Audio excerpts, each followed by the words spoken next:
What's going on is Anton from AntonDaniels.com. I appreciate you guys for continuing to rock with me, but I just got home off of an early morning flight, right? First thing through the door, I want to see my family. I love my family. You know, I'm a family man. I'm an advocate for families, right? Second thing, I got to get that hot shower because I got to throw the threads on. The threads make me feel like $1,000,000, but the third thing through my mind and all throughout the trip is that I gotta have that Tee pack. Tee makes my life uncomplicated. It's uncomplicated skincare for men. The first way that I started specifically was their level 1 system. It's a daily face wash to get rid of the dirt and grime on your skin. 2 times per week exfoliating scrub to get rid of the dead skin cells. An AM moisturizer with SPF 20 because you should always be protecting your skin from the sun, and a PM moisturizer to help your skin stay hydrated and healthy throughout the night. Here's the thing. My favorite part about Tee Hanley is that every box comes with an instruction card that tells you when to use each product, how much to use, and in what order. They really making the process of achieving and maintaining amazing skin for men uncomplicated. In addition to amazing skin, members of Tee Hanley get tons of benefits, including at least 20% off the retail price, the ability to customize your box, exclusive monthly deals, you can pause and cancel at any time, and you get free shipping. And because Tee Hanley is sponsoring today's video, they're offering my viewers an amazing deal, right? Just click the first link in the description and you get 30% off your first box, plus a free gift. It's an amazing deal. You got to get started today. You're not out here trying to look like a dusty. And if you travel as much as I do, which I'm sure most people don't, but you know me, I'm pushing my bag chasers in order to be in the top 5%, top 10%, top 1%. We got to make our lives uncomplicated, and Tee Hanley is no better product. You got to look good. You got to smell good. And you can't be looking like a dusty. Make sure you get started today. Click the link in the description. Get that Tee pack. Feel the Tee, my friends.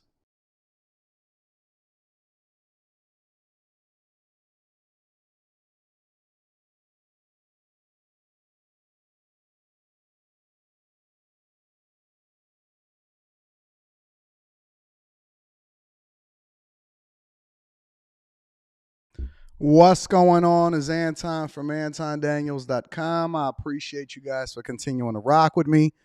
It is Monday, November 13th, 2023, year of our Lord. I hope y'all had a good weekend because it's going to be an action-packed filled week. It's going to be an action-packed filled week. I'm not even going to kid y'all. I'm not even going to cap. It's going to be an action-packed filled week, starting with today's show. So we're going to go ahead and get started on time. We got some announcements we need to make. We got some housekeeping that we need to do. But before I do so, let me get a mental health check in the chat. Give me some insight on what y'all feeling like. One word. What's up, Lady Life Coach? A done 920. Antonio Watkins, Classy Beats, True to Myself. True to Myself, I just realized who you were. True to Myself, my dog, Mike that dude. What up, though? Let me give an early round of applause for the early Cash Appers. I do not ask for you guys to send anything at all, but I'm always going to make sure that I acknowledge everybody that supports the platform because you see value in what it is that we do here, right? I see fabulous, motivated, tired, walking, winning, recovering, multitasking. That's one word. Hustling, red, phenomenal, amazing. Anton, salute to you too, my friend. Great, popping, blessed, relieved, dedicated. You already know. Spaces, we're going to get you up out of there. You struggling, but I got you. Super audacious, ripped, amazing, still disappointed, accomplished, rejuvenated, optimistic. On that winning pivot, broke but ready for a change. Okay, embarrassed but in a good way. Feeling good, mental and spiritual are good. Chill mode, stressed. Kay said good morning. Good morning. Burnt out but looking forward to the show. Sick, working, happy, hungry, working hard, baking. Shout out to Cartez Cookies in the building. Ready, grateful, recuperating. Blessed, refreshed. Energize, move to Texas. Congratulations. Committed, motivated, optimistic. The people is in the building. Okay. All right. Well, I'm glad I got a little bit of insight into what y'all feeling like. I see accomplished, relentless, fortunate, cold, Accepting, stoic, American. I like that word. I like that word. Sick of ninjas, cool, all money in. Hashtag all money in is in the building. Famished, leaving a dream, motivated, dedicated, drunk off the Lions Kool-Aid. All right, so we're going to get in the building. Let me give also a shout out to Dante Daniels. Best podcast going in the debate over black wealth. That's what he said today. Listen, I got an action-packed show for y'all this entire week. This entire week is going to be action-packed. No lie. No lie. And we're going to start it off today. So let me give you a little bit of insight on what we're going to do today. Before I do that, I also want to acknowledge the super chatters. Jeremy H. is in the building, says, good morning, about ready to fire my lazy A property manager thanks to the info on the Patreon, but I still need him in case maintenance and evictions. Any advice? Why do you need him in case of maintenance and evictions? Anything that you need to do, technology has allowed for us to be able to solve for that, right? I have over 17 properties and I do not have a property manager. 17 properties and I do not have a property manager. The first thing that you do is you need to solve for making sure that you vet through these people effectively, which is some of the information that we got inside of the Patreon. The second thing that you need to do is you need to learn how to, well, first of all, I don't buy any properties that need a lot of maintenance to it. So any redoing and all of that, most of the properties that I get into is pretty new or they're turnkey. All right. So the second thing that you want to do is you want to have a good relationship with these people because most of the time they don't contact you. Property managers, I'm not saying that it's not a need for property management, but that usually comes when you have a ton of properties and you do not want to be involved at all. My people will call me and they say, Anton, hey, the dishwasher is out or we need maintenance over there to the washing machine or dryer or something like that. And it's one or two ways in which I solve for that. So most of the time I'll say, hey, just call somebody out there, send me the receipt and then take it out of the rent, right? So they'll just take the difference out of the rent of whatever it costs. If it's something that I need to address specifically, right? So they say we call the maintenance guy out, the dishwasher is still out, or he's saying that it's going to cost this to replace. Man, listen, I have my assistant go on Home Depot, or you can go on Home Depot yourself, order that thing, have it delivered straight to the house, and you can even have somebody install it, or if they're maintenance or they're qualified to do so, they can install it themselves. Everything that you need to do is online, right? So a lot of this is just fielding calls. It's like a property management company is like having an assistant because all they're going to do is they're going to call the proper people in order to get out there and be able to fix it themselves. If you can get the people out there to be able to take care of the business, you don't necessarily need a property manager and you don't have to pay a percentage of whatever it is that you're taking in rent to the property management company. Okay. That's a cost that you can probably eliminate. So a lot of people are just lazy. But that's a good question. Thank you for the question. Let me get a little bit of the housekeeping out of the way. So first and foremost, we will be doing a live stream. I delayed it a little bit because I wanted to make some changes to make sure that I got as many people in as possible. But I will be doing a live stream tomorrow at 10 o'clock a.m. Eastern instead of 11 o'clock. 10 o'clock a.m. Eastern instead of 11 o'clock. And one of the reasons for that is that I have an important meeting at my job. I know Richard Fain don't believe that financial freedom comes along with having a job, but we're going to get into that today. Yeah. I have a meeting, a very important presentation that I have to do in corporate America tomorrow at the time that I would be streaming here. So I'm going to move it up an hour, and we're going to make sure that I still add value into you guys. So we're going to do it at 10 o'clock instead of 11 o'clock Eastern tomorrow. So make sure that you mark your calendars for that because I will be doing the live stream a little bit earlier tomorrow. Also, as far as the Patreon members, make sure you tap into the Patreon link is in the description as well as pinned to the top of the chat. Patreon, we will be doing a live stream at the end of the month, and I'm going to be dropping those details this week. And it's going to be Shark Tank style. I've done it before. You can look at the previous live streams inside of the Patreon. And what I do is I give people an opportunity to pitch their businesses to me so that I can possibly give you the money to get your business started, right? So I will be giving out monies in order to vet your business effectively, vetting your business idea effectively. So have your pitches ready, leverage the information that I've already been giving you guys as far as meeting you in person, inside of the Patreon and all of that. And if it makes sense, then I will be giving you $1,000 and $2,000 grants to get your businesses started. So I want to add value into my people always, and I do not take any equity in your business. So if you're interested in that, and if that's something that you want to be a part of, get your business pitches available for the bag chasers only. That's only exclusive for y'all. If y'all want to see the previous live streams where I funded other people's businesses, you're more than welcome to go inside of the Patreon and look at them. Everybody will not get funded. Everybody's business is not a good idea. So I may give you some feedback and say, hey, fam, this just ain't going to work. Come back next year, or here's the advice that I need to give you, so on and so forth, right? But for the people that I do think that they need to go into it a little bit deeper and they need to vet that idea out effectively, I'll give you some advice, and then we'll keep going from there, all right? So that's for Patreon members. Also, give a shout out to Tee Hanley, 30% off your first order plus a free gift. Make sure you tap into that Tee Hanley. 30% off your first order plus a free gift. That link is in the description. Ladies, get it for your fellas. Fellas, don't wait for the ladies to get it for you. And then the show today. So we got a full slate today. We're going to be live streaming tonight for Q's show on my other channel, the Anton Daniels channel. And then we got a lot of things that we need to go through, all right? So we have to go through, I got a Chicago Alderwoman pulling up. I got a Chicago Alderwoman pulling up from Chicago that's currently in office, and she wants to give me the game about what's really happening in the streets of Chicago. So I'm going to talk to her. We're going to talk to her shortly. We got quick hits that we're going to go through. We definitely going to talk about Richard Fain. Yeah, he went there. He said he led with the idea that, you know what, I don't have anything negative to say about anybody or anything like that. I want them to be successful, but here's my opinion.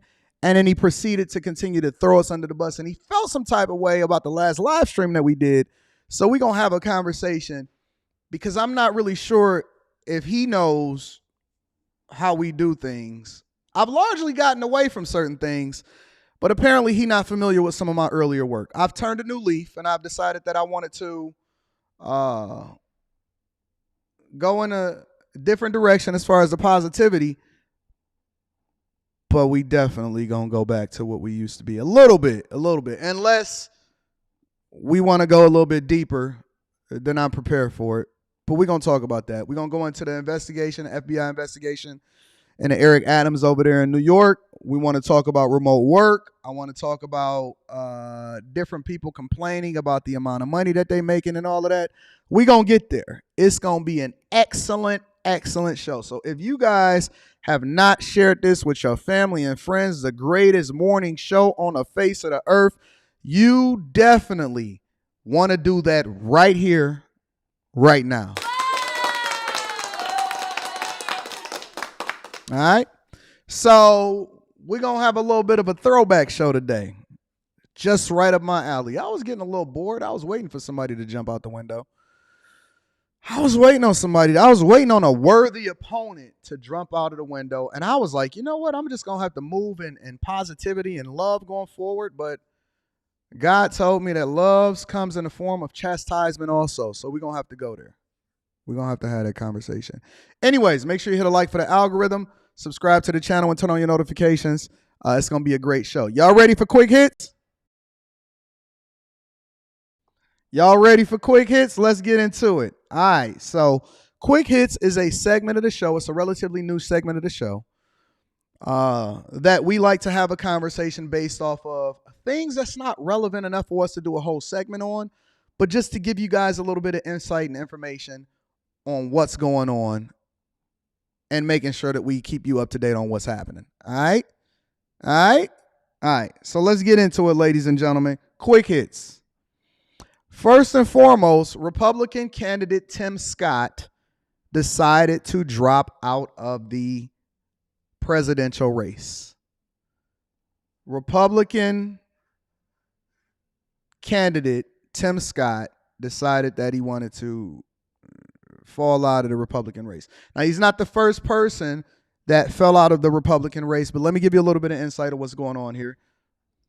We are learning another Republican presidential candidate is ending his campaign. South Carolina Senator Tim Scott announcing on Fox News today that he is suspending his campaign His announcement comes about a month after he visited Dallas Mayor Eric Johnson here in downtown Dallas. Mr. Scott failed to garner much support since he announced his candidacy back in May. A few weeks ago, former Vice President Mike Pence also announcing he was suspending his campaign as well. Hold on, wait. Can we back up for 1 second? Is this guy not struggling to communicate his words effectively? Just curious. Sir, let me just play this one more time for the people in the back. Look a little sleepy. Definitely dressed nice. I like the shirt. I like the tie. I like the suit. He don't have no stash, so I'm not really sure if we can trust him or not. But good God, this guy has problems reading from the teleprompter or something, and they need to make sure that they get somebody else to be able to share this story with us. No? Okay. Listen, let me just play this one more time because it was a little bit of a struggle out here in these streets. I want to play this one more time. South Carolina Senator Tim Scott announcing on Fox News today that he is suspending his campaign. His announcement comes about a month after he visited Dallas Mayor Eric Johnson here in downtown Dallas. Mr. Scott failed to garner much support since he announced his candidacy back in May. Yeah, it's a bit of a struggle.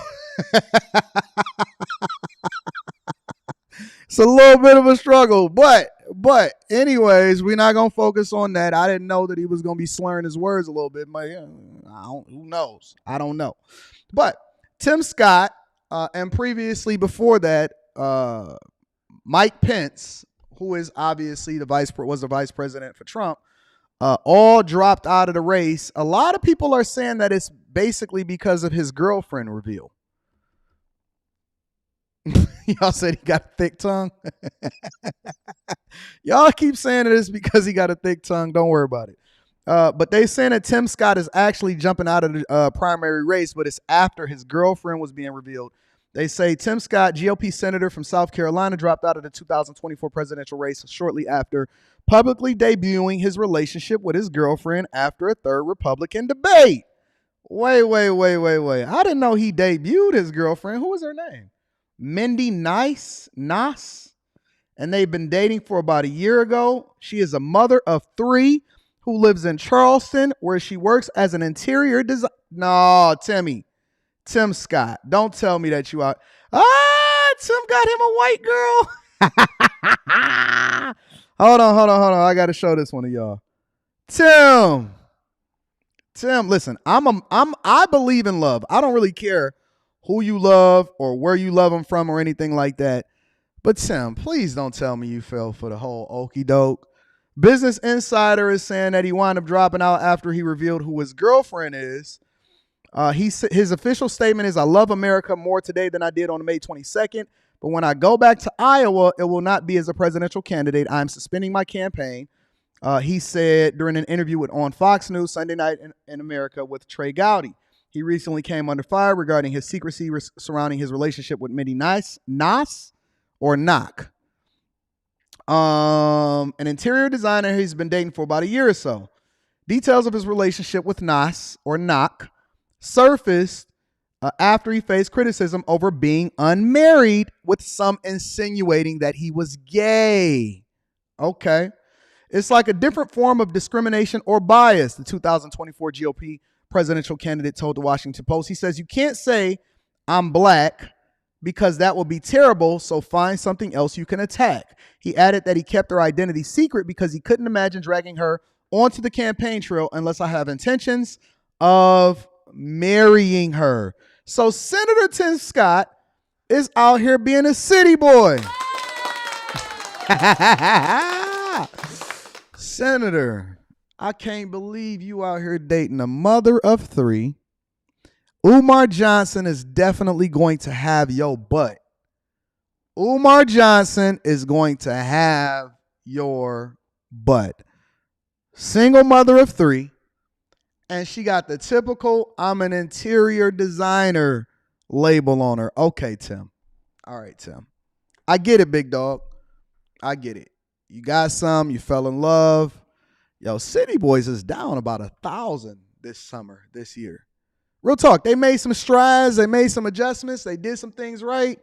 The City Boys is down. So Tim Scott, said that he's going to go back to Iowa, but he's not going to go back as a presidential candidate. He's going to maintain his relationship with his girlfriend, mother of 3, interior designer. And now they really going to take his black card. So shout out to Tim Scott for rocking out with the snow hairs. Not a snow bunny, a snow hair. They're a little bit older. You know what I'm saying? And he's no longer a presidential candidate trying to become the next Barack Obama. All right? So that's the first one.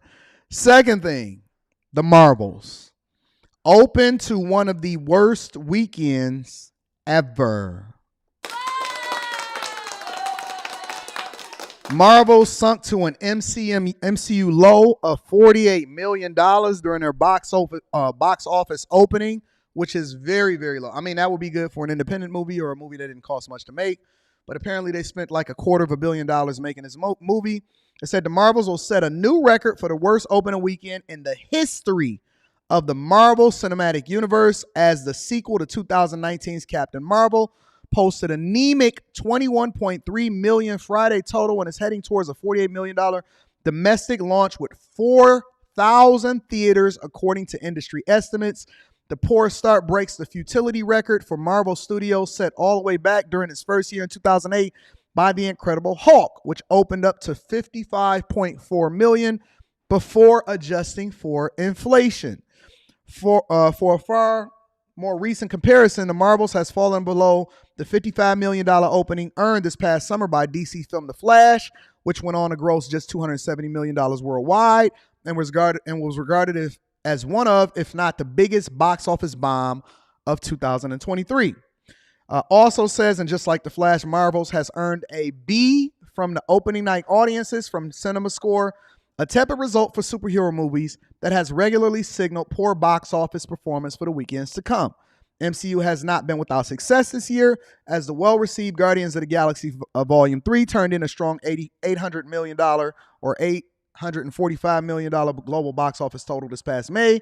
But between the lackluster $476 million run of Ant-Man and the Wasp of Quantumania, the poor reception of the Disney Plus series Secret Invasion, and now the weak start for the Marvels, 2023 has turned out to be the worst year for the once unstoppable franchise. Now, a lot of people, I'm going to be reading that super chat shortly. Thank you for continuing to contribute to the platform. A lot of people are saying that it's because of this woke agenda combined with bad writing and feminism. A woke agenda combined with bad writing and feminism that is torpedoing not only this franchise, but customers' expectations for what they will come to expect in future movies. Absolutely, positively, a horrible, horrible opening for the Marvels. I like to go out to the movies. I like to go out and participate in society. I like to see what's happening out here in these streets, but I am unwilling and will not support, because I like going to the show. I actually like going out here. I will not support opening up to watching a movie with a woke agenda. You guys know that earlier last year, I canceled my Disney Plus subscription. I largely try to remove myself. Shout out to What Up Khalil. I'm going to be reading that super chat shortly. I largely try to remove myself from the possibility of even watching something or supporting a company that is not going in the direction that I think that they should go in. And I'm tired of them pushing this agenda on us. I'm tired of all of it. And so the best way for you to be able to vote, or the best way for you to show something, is show it through your participation and your dollars. And once people start walking away from it, and it took a long time. It's hard to walk away from something that's been so good for so long. But I haven't seen a good Marvel movie since Endgame, and I thought that Infinity War was actually better than Endgame. So Infinity War is one of my favorite. Captain America Civil War. One of the Iron Mans, I think Iron Man 2 was really, really great. So they had some hits. Some of it was just, hey, I'm going to go around and stick around because it's entertaining. But people are no longer wanting to participate with bad writing combined with woke agendas, and they're starting to show it with their wallets. So this is what's happening out here in the streets. And then last but not least, Bhad Bhabie. Y'all don't remember Bhad Bhabie? Let me give a round of applause for Bhad Bhabie. A lot of people are not familiar with this Bhad Bhabie woman. And if you just somebody like me that's not necessarily out here in these streets participating on what's going on with these chicks for the streets, you would better know her as the Cash Me Outside girl. Remember her? You know, the chick that was on Dr. Phil ringing him a new one and then finessed her way to a bag? She dropped the receipts this past weekend. And the receipts was of her 2021 OnlyFans earnings. Now, I must warn you. This can be triggering for some of you. Every one of you that go to work every day, that you grinding and you hustling and you trying to figure out how to make your bills work, and you're complaining about inflation and you're making TikToks and all of that stuff. You remember her, K. Cooper? Okay. SS29 says the Cash Me Outside chick was trash. Okay, I got you. I hear you. Well, consumers don't think so. Her 2021 statements from OnlyFans, nope, not 18 million, true to myself. She made $38.6 million in 2021 alone.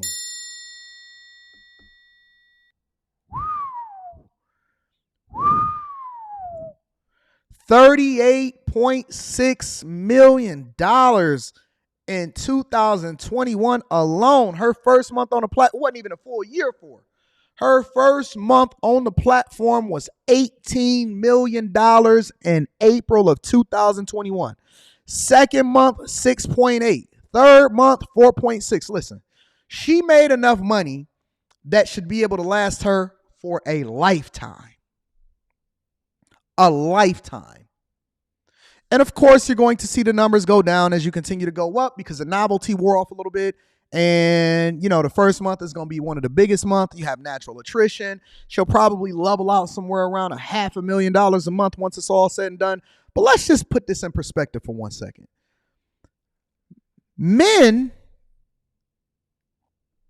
showed up on the month that she was available to even get on legally OnlyFans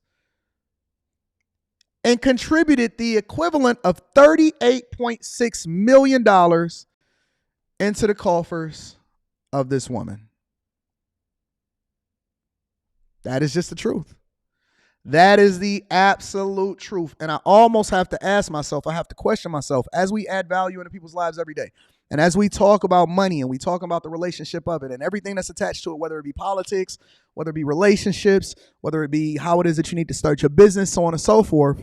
The problem is it's difficult for me to hold people accountable and add value into your life at the same time if there's a mob of simps out here that is willing to contribute $38.6 million in 1 year, not even a full calendar year, to a girl that barely is 21 years old that is famous for nothing other than going on Dr. Phil and saying, "Cash me outside." That is insane.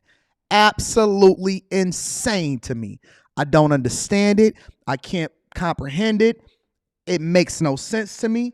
I'm trying to figure it out. I can't figure out for the life of me why people are paying to see a young girl that's barely over the age of 21 show up on a platform, say, "Cash me outside," and then they're willing to then say, "I'm going to give you a bunch of money as a result of it." I am very much confused. I don't understand it. I'm trying to figure it out, and it makes no sense to me. But that is your quick hits, ladies and gentlemen. Again, sponsored by Tee Hanley, 30% off your first order plus a free gift. I have somebody that I would say deserves a round of applause. Somebody that I believe deserves a round of applause is here today with me, and she was so gracious enough to grace me with her presence, and I am very, very thankful for her. First, also, let me give a little bit of a credit to my guys and the bag chasers.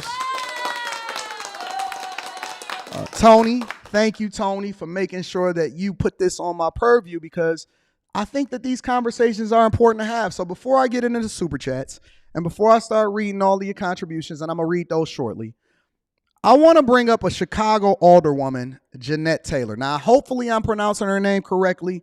I'm going to get that clarification shortly. Janette, thank you for gracing me with your presence today, love. Thank you for having me. How you doing? I am very, very thankful to be talking. Is it correct? Is it Janette Taylor? It's Janette Taylor. Yep. Okay, thank you, my love. You got So it right. I have so many questions. I don't know how much time you have for me, but I have so many questions for you that we are just curious about because it seems like Chicago is in the news every single day. We are. It's our own fault, but we are. Okay, so let me ask you a question. The transition over from Lori Lightfoot over to Brandon Johnson, is it a stark difference when you were working with Lori Lightfoot versus Brandon Johnson? Absolutely. I've known Brandon 20 years before he got into the space. Really? Yeah. Okay, So so what people don't before know you go into that, was let me ask you this question then. Mhm. What is his background? Because the people were telling me that he was a teacher and then That's his true. family was in the church and all of that other type of stuff. Yep. Can you give me a That little is bit of all insight true. of that? Yep, that is true. So Brandon was a teacher, but then he became a lobbyist for the Chicago Teachers Union. And so I met him when I was part of an organization called the Kenwood Oakland Community Organization.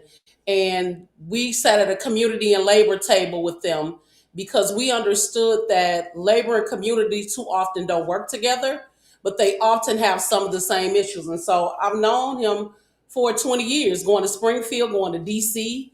I know him. We have some of the same values, but having the same values doesn't necessarily mean you're going to always agree. And that's what we are in this. How do you balance that though? How do you balance having a relationship with somebody that you've known for over 2 decades, and now you have to work with them in a capacity that then best serves the residents and the people of Chicago? How do you balance that, especially when you disagree with Because somebody? you tell them you don't take it personal. This is my job. Like that is your job. I represent 50,000 people. He represents 500,000 people. So there's a difference. And I don't take it personal. And so if I'm talking to you about something that hurts my community and you want to do the opposite, we on opposite end, and that's okay. See, we missed the lesson of we could disagree on some things and we could agree on others. But at Right. the end of the day, he has to represent the city. I have a community to represent, and I'm gonna do that. And So so I okay, understand the assignment. can you break down, because my first time even hearing about an alderwoman or an alderman is when I first started exploring the dynamics of how Chicago politics work, right? And so hmm I'm just used to just city council members, mayors, and then you kind of go from there, right? What is an hmm alderwoman or what is an alderman, and in what capacity do they then serve the city of Chicago? So my job is to, and remember, I'm not a politician. I'm a community organizer. That's where I came from. And Right. so how I see it different may be different for other people. But in my capacity, I'm supposed to provide services to my community. So that streets, potholes, they having issues with lights. What I'm supposed to provide that service.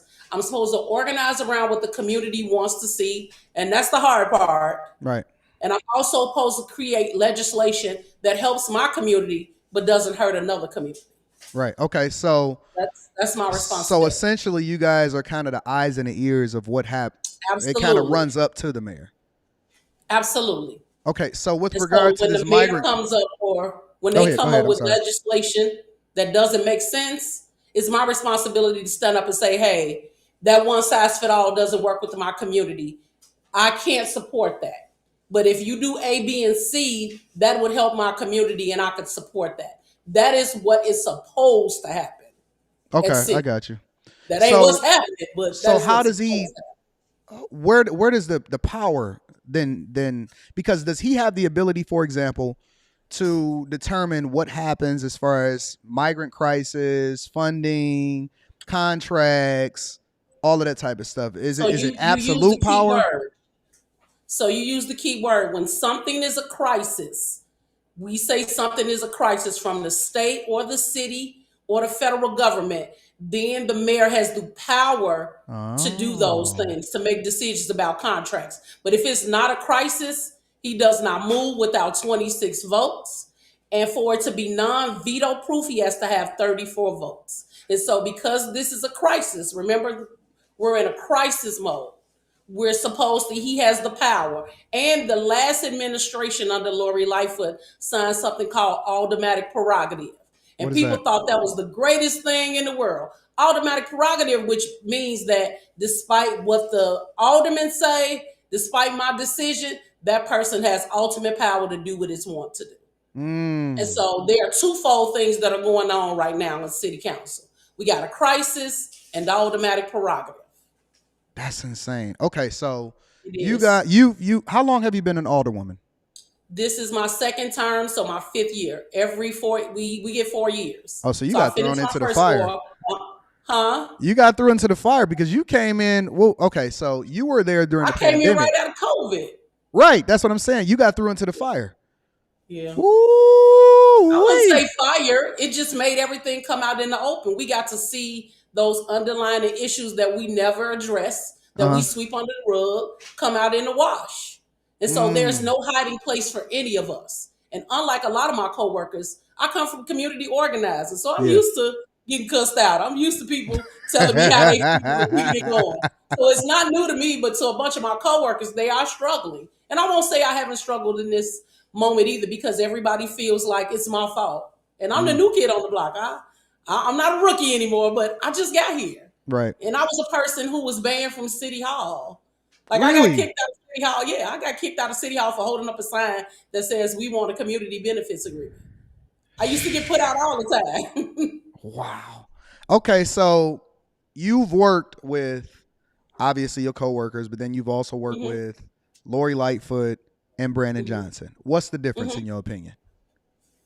The difference is Brandon comes from the community. And because he has those community ties, he's supposed to know better. Lori Lightfoot comes from corporate America. And so she doesn't know better. So that's the difference.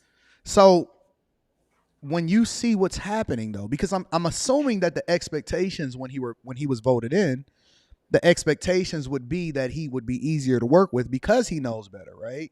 So when you see what's playing out in Chicago as far as the migrant crisis and the budgets and everything that's happening and the spotlight still being shown, I recently reviewed a video on Friday where obviously it was a meeting where the community was able to voice their concerns and the mayor was standing up there, but he seemed as though he wasn't even paying attention to what the people were saying, or he was having side conversations.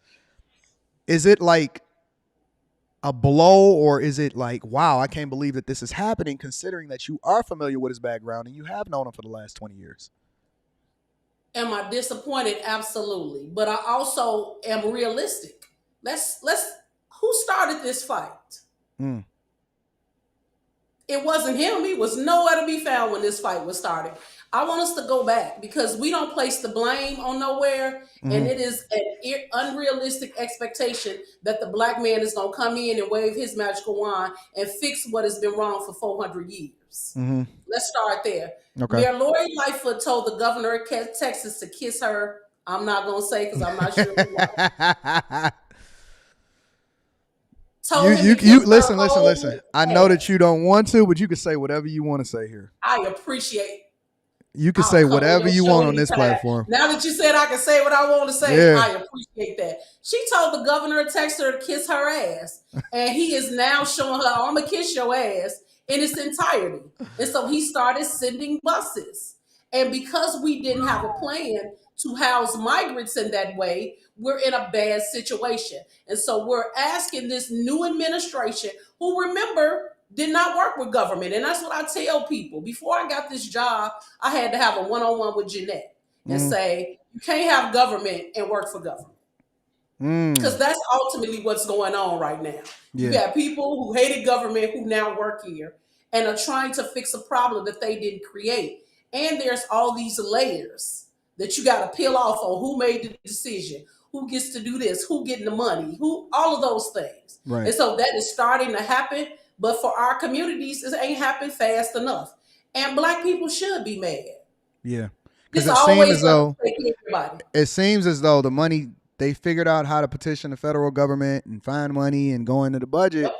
When it came to becoming a sanctuary city in this migrant crisis. However, it seems as though Chicago has been asking for and petitioning for, different things within their communities as far as to help those specific communities, the residents of Chicago that's been there for their entire lives for a long time, but that didn't happen. I won't say that. Black Chicago has a responsibility of its own. And first of all, we got to get out of each other's way. Old Black Chicago hates new Black Chicago. The people in the middle kind of don't know what to do. There are some long needed conversations that we need to have amongst Black people, period. And see, I call a spade a spade. It's a problem on each issue. We're not working together to have a unison message. And so until we get in the room, and I've been pushing since I got in office for us to have a state of Black Chicago, Black Illinois. Because we need to hear the stories and hear people vent, but also say, what is the plan to give Black Chicago and Black Illinoisans what they need? And that's what we are. But we got to do that in some type of respect. And right now, that's not what's happening. Let me ask you a question, Ms. Taylor.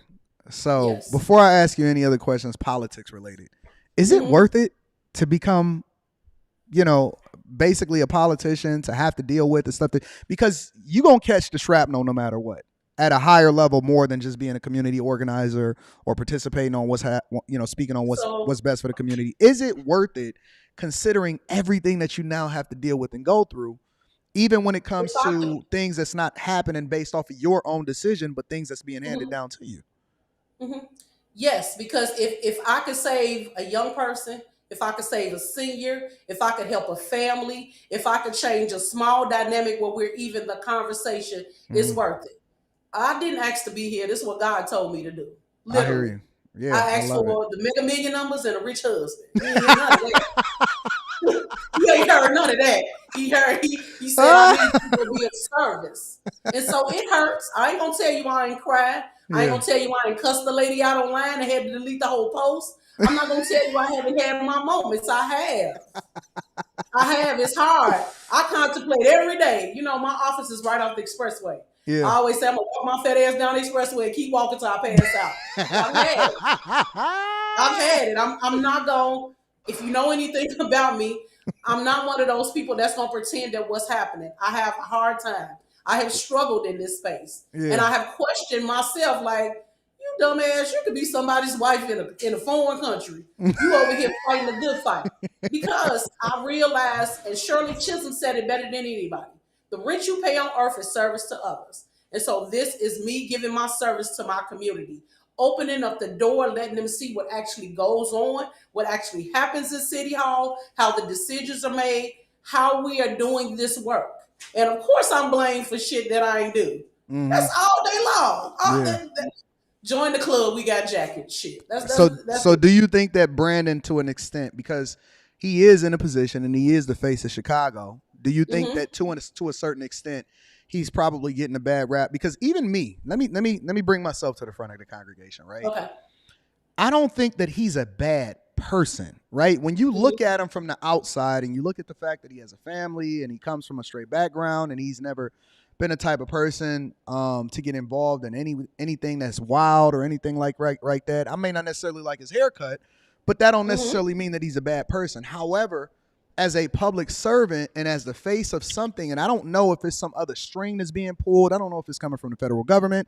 I have no idea why somebody would then embrace this, considering how it's literally seems like it's torpedoing not only his career, but the city of Chicago's budget. I have no clue as to why he would embrace something like this. And then he seemed like he's a humble person, but then when you look at the optics of it and how he responds to things, he seems very matter of fact, no humility as far as making himself available to the people, as far as addressing some of their concerns and things like that. What is happening? Like, do you think that it's something bigger than him, or is it just what it is on the face of it? Like, why would he embrace this whole migrant transformation that's happening inside of the city of Chicago in the first place? If you had to guess. His background, he comes from church. What would Jesus do? We funny. We're all funny. Now I'm gonna say this, and if you know anything about me, I said what I said, and I stand 10 toes down after I say the shit. Yeah. We mistreat people. So the people, remember this thing that happened in the 12th ward with the Alderwoman Julia? The people that attacked her and beat her were Chinese. That's true. I seen that on the news. That just happened about like a couple weeks ago. Yeah. So you see me looking at my nails, right? Yeah. They Chinese. Your ass migrated here. You a fucking migrant. The only people that should have some malice or be hurt are black people. All the motherfuckers migrated here. Oh wait, we're imports. We are fucking imports. We ain't asked to be here, and I'm pretty sure if we had a choice to be here, Africa, I'll take Africa for 200, Alex. It's bullshit. We're all migrants in this country, except for us. And so at the end of the day, I get him wanting to do right by people, but we cannot do it at the cost of not taking care of the people who are here, and we cannot do it at a cost where it bankrupts the city. So I agree with people on a certain extent, but let's go back. He didn't create this problem. Migrants have been coming to this country for years. And what I want y'all to see is there's a difference in migrants. Ukrainians are more white. These persons that are coming from Venezuela look like me and you. Yeah, they do. So you tell me what's the plan. So you know what? I see it's a lot of. I see it's some work visas. I see it's some work visas that's being issued out there, and the a lot work of them visas all went to the Ukrainian people. Did they really? You hear people hollering. The Ukrainian people had their own deal for migrating to this country. Why is it not the same for Venezuela and these other countries that the United States have fucked up? Let's go back to who the real problem is. Yeah. The USA, always the problem. So listen, we're the same country that bombed Turkey and then threw hams and turkeys and shit and food boxes at them. Come on. Come on. If we gonna call it, let's call it. Yo, okay, so let me ask you a question, right? Because I do like to identify the problem, but at the same time, I'm trying to figure out what the solution is, right? Because on one hand, I don't think that a lot of politicians have fear of the residents or the voters simply because it's always, especially in local elections, that it's a low. So yeah, they do, but it's always a low voter turnout rate, though, right? But do you understand why? Why is that? Because we don't listen to the people in our community. But we also won't own it. We don't talk about it. So let me tell you this: it's 50,000 people per ward. I am absolutely not gonna make all of the ward happy. And I got a ward that where 15% of my ward is Latinx. Oh, okay. I do. And because I got a gentrifying community, my ward is close to where the Obama Presidential Center is going to be built. Okay. And so I got a mix of everybody. Now, normally the median income in my ward is $25,000. That's it? Which ain't a lot. Yeah, absolutely. It's not. Wow. But that's on bad policy. That's on we don't pay people a living wage. The federal tip minimum wage is $3.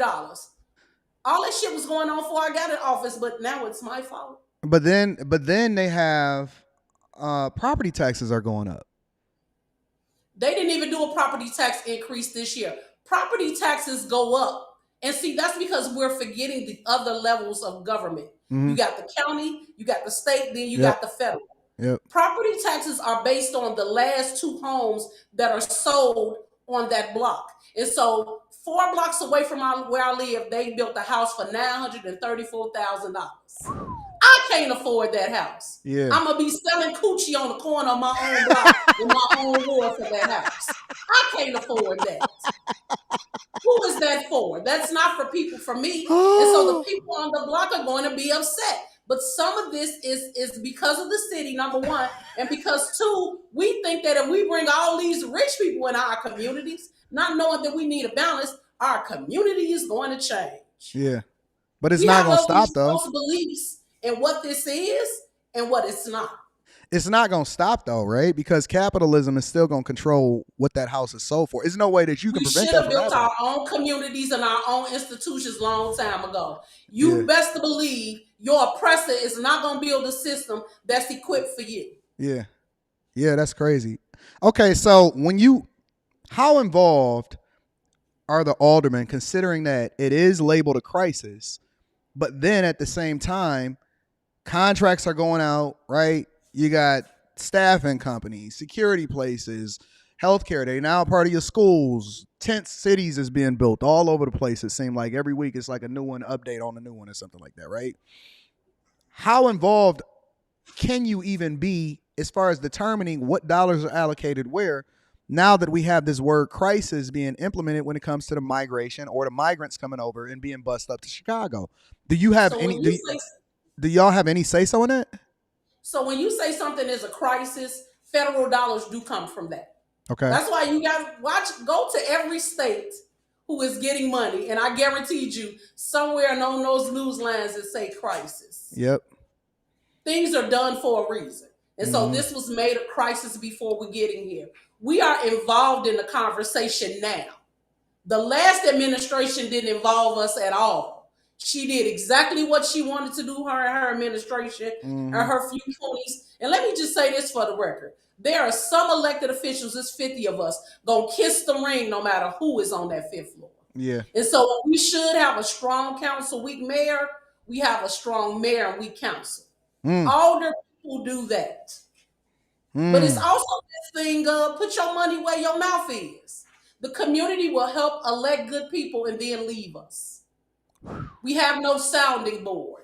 Only time you in my office or you talking to me is when things go bad or you concerned about something that affects you in your life, not us as a whole. We fucked up because we keep talking about I and not we. Yeah, I got you. So, okay, so the buses don't seem like they stopping, right? Well, people are starting to go back because they see they are not getting the American dream that they thought they was going to get. There was a news article today that I got over the weekend that say people are going back to Venezuelans. That's your best bet. And then it's cold outside because they ain't really, to the extent that they really are going to experience it, that Chicago winter, right? They don't call y'all the Windy City for no reason. And then you got they sleeping in the airport, police stations, and all of this stuff, right? So what happens? What do you, well, not even what happens.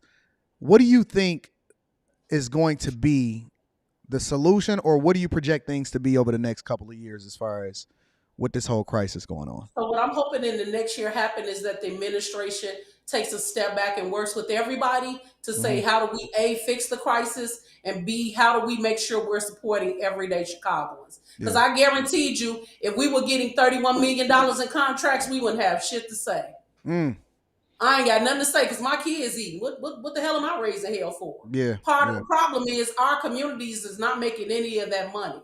And that is a problem. While we got some other internal issues that need to happen on the state and county level when it comes to housing, what I can't understand is we quick to talk about a migrant crisis, the Ukraine crisis, the Palestinians and everybody else.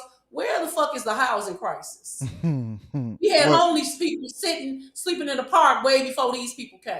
There's a sister in the ward. Her name is Inglewood Barbie. She been feeding and asking for housing and help every year. She was ignored, but all of a sudden we make special rules. And y'all got to know the puppet masters that's behind this. Yeah. All right. So I want to get your final thoughts. And listen, if possible, you know what I'm saying? I'd like to have you at least every couple of weeks come through and kind of give me an update on what's going on, love. And I do appreciate you. Any final thoughts that you want to share for maybe a lot? Because I know it's a lot of people from Chicago that watch my show, that give me comments and all of that other type of stuff. What are your thoughts, or what are any final thoughts that you want to share with the people? Don't assume you know. Elected officials are only going to do what y'all stand for. Stand with me. Let's agree to disagree, but be willing to come to the table and come with your solutions. I piss a bitch all day long. I'm a black mama. It's what I know how to do. But I also know how to fix it. And so it's not going to just be Brandon and the 50 people who represent the city. It's going to be all of us to fix this situation. And we cannot get into that us versus them. Yeah. It ain't that. It is not that. It's us getting what we need for us.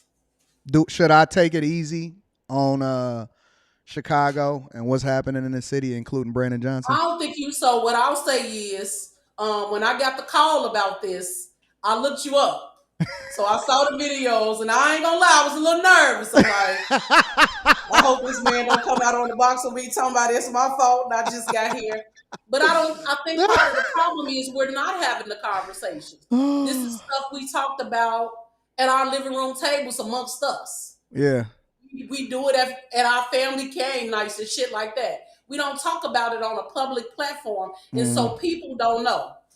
Literally, I don't know. I don't know what it's to do though, Miss Taylor. I don't know what to do. I don't know whether I should just wait, take a couple weeks off, don't even look at what's going on in Chicago. No, because what you're doing is pushing all of us to rethink how we look at this country and how we look at our own communities. Yeah. And so I appreciate Black media. See, Black media don't pull no punches. That's what I like about Black media. Well, that's because don't nobody own me. They don't get you. Nobody own me. Like, they can't bully me. So I think they always listen. There are a lot of people who are not on, but you'll be surprised how many Black media people don't get the play that they deserve. Yeah. And when they do say stuff, they're condemned for it. Yeah. Well, you know what it is? You know what it is, Miss Taylor? What is it? I'm just unapologetic. I know some people hate me, some people love me, but my people, it's the audience, it's the people that determine what happens over here. And so chat lives matter, the people matter. I don't censor people. The whole thing behind this show is that, we just gonna say what it is, and we just gonna have uncomfortable conversation. And to be honest with you, Miss Taylor, you know what it is? I just match energy.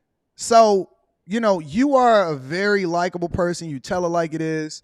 And when I interview people or when I have a conversation with people, I'm not there to debate. I'm there to let you share and give me the information because you're the expert of what happens in your city. You know what I'm saying? So I'd love to have you back. Absolutely. If you grace me with your presence or, according to whatever your schedule says, I'd love to have you back. You are absolutely a gem. And I love the way you tell it like it is.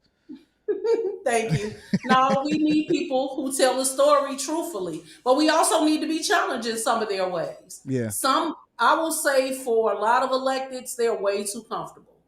And this job ain't been comfortable for me since I've stepped in it. Yep. And so I know I'm moving in the right direction. I ain't always right, but I'm always real. You know I'm going to come and visit Chicago, right? As you should. You know I'm coming. As you should. Let me know when you're here. I'll show you around. Listen, I was banned from City Hall. I can now take you through it. I can show you. I got the key now.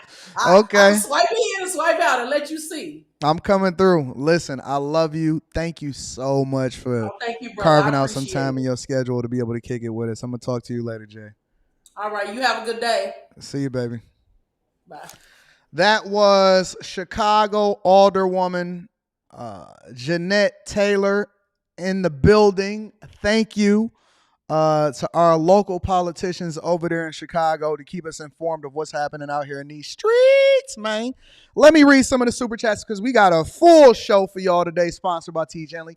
Make sure you tap into the Patreon. Link is in the description as well as pinned to the top of the chat. We will be doing more interviews, bringing in experts from different parts of the country in order to speak to some of the things that we find important within this culture that we need to have a conversation about. Because let's be clear, it all comes back down to the money. Let me give a shout out to Shen C. He says, salute, bruh, gave me a good laugh when you checked dude on the street. One of those vlogging videos. I had to rewind that twice. Yeah. Shout out to Shen C in the building. I appreciate you, Miss Crow T. Shetty. Came through with the 10 ball. I appreciate you, Miss Crow T. Shetty. Furious Robinson came through with the 5 ball. Says, Anton, appreciate everything you do for the culture. Do you have any plans on opening the Patreon tier seat at the table? All love from Cali.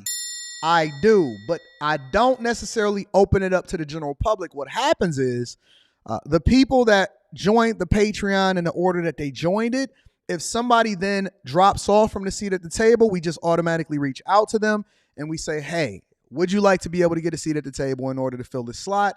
They say yes, and then we fill it accordingly. But I'm going to be honest with you, it's not a lot of people that choose to drop out. Maybe I'll open up like 10 or 20 more seats just to have this conversation. What y'all think? Thank you for the super chat, Furious Robinson, and welcome to the Patreon. What up, Khalil says, the Marbles ladies look good, but that box office don't. Shout out to you, big dog. Savvy Social Work says, I got this 5 ball for you. Thank you, my friend, for tuning in. Pretty Boy says, give Loki a shot. It's the best thing coming out of Marvel for a long time. I can't. I can't support the Disney Plus platform. Black Beauty is in the building, says, see why we don't want to work in America AD? Yeah, because y'all getting that Bhad Bhabie money. Savvy Social Work says, what's going on with Adams and Mosby? Democrats wake up call. Oh, we going there next. Before we get into the Richard Fain conversation, we're going to go there next. Jason Statham says, good morning, AD. Let's start this week off right. Thank you, my friend. David says, morning. Another day to be fruitful and multiply and dominate. Thank you, my friend, for holding me down. Kay Cooper in the building says, loving the interview. Good job, Anton and Jeanette. Jeanette, thank you for coming over. I appreciate you. Sportsaholic Gerard says, calling your Pistons to the front of the... I'm going to move on for this one. Front of the congregation for their loss to my Bulls last night. P.S. Jordan is the GOAT. All right, I'll give you that one. We taking an L, so I'm going to take my L. Tony, let me give a round of applause for Tony. Says, good morning. Jeanette currently serves the community I was raised in, and she's a dope individual that cares for the people. Thank you for having her. No, thank you for helping me snag her, Tone. I appreciate you, Tone. This is my guy, and this is why I need my bag chasers. Me and Tone know each other in real life, too. Shout out to Tone. David Williams in the building says, I got to bring myself to the front of the congregation. I tried to cam up on Friday and got frustrated when it didn't work. Man, cursed on stream. My apologies to you in the churches and the daycare. Don't worry about it. We forgive you. We forgive you. Let me get a few more super chats and we're going to get it moving with the show. Says she's so Chicago. Shout out to Miss Taylor. Shout out to the glue guy in the building. Chris Moore says just came back from the DR. Secrets. Paula Canna was not impressed. Shout out to you. I appreciate you. Pan-Africanism Fights Back is in the building. The enemy of my enemy is my friend. Don't bash the Asian. They will go harder than the black. Chicago black leadership is inept. Shout out to Pan-Africanism Fights Back.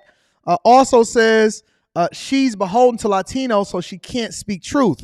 I don't know. We're going to find out. She's going to be back to be able to address whatever it is that y'all have for her. Janette Taylor is in the kitchen cooking up right now. Shout out to Chris Moore in the building. J-Rock24 says just sliding through. Thank you, my friend. Says she keeping it a bean. She did. Glenn says, I got this 2-ball for you for the collection plate. Thank you, my friend. And beam me up, Scotty says, she's a fraud. I live in her ward and she voted for the money. I don't know about that, but we definitely going to keep cooking up. Tino Thomas is in the building, says she didn't vote to remove Rosa. She ran out. I don't know what that means, but we definitely, chat lives matters. Chat lives matter. So shout out to Janette Taylor for coming up on the platform and showing me some love. We're going to continue over. Before we get into Richard Fain, before we start having this conversation about Richard Fain, because I'm going to bring it back full circle. So again, if you guys are not subscribed to the channel, if you have not hit a like for the YouTube algorithm, if you have not subscribed to the Patreon, link is in the description as well as pinned to the top of the chat. Sponsored by Tee Hanley, 30% off your first order plus a free gift. The Gray Way, I'm definitely going to be reading that super chat shortly. I want to move over into another part of the country first before we go down there. Before we go to Florida with Richard Fain, we're going to tap into Eric Adams. So Eric Adams is now being investigated by the FBI. Being investigated by the FBI. And I wanted to make sure that I brought you guys up to speed on what's happening over there in New York. Again, make sure you hit a like for the algorithm and then tap into the Patreon. Now to that breaking news here in New York City. The FBI seizing electronic devices belonging to Mayor Eric Adams as part of a corruption investigation, taking them from him right on a city street. Jonathan Deans has the late details.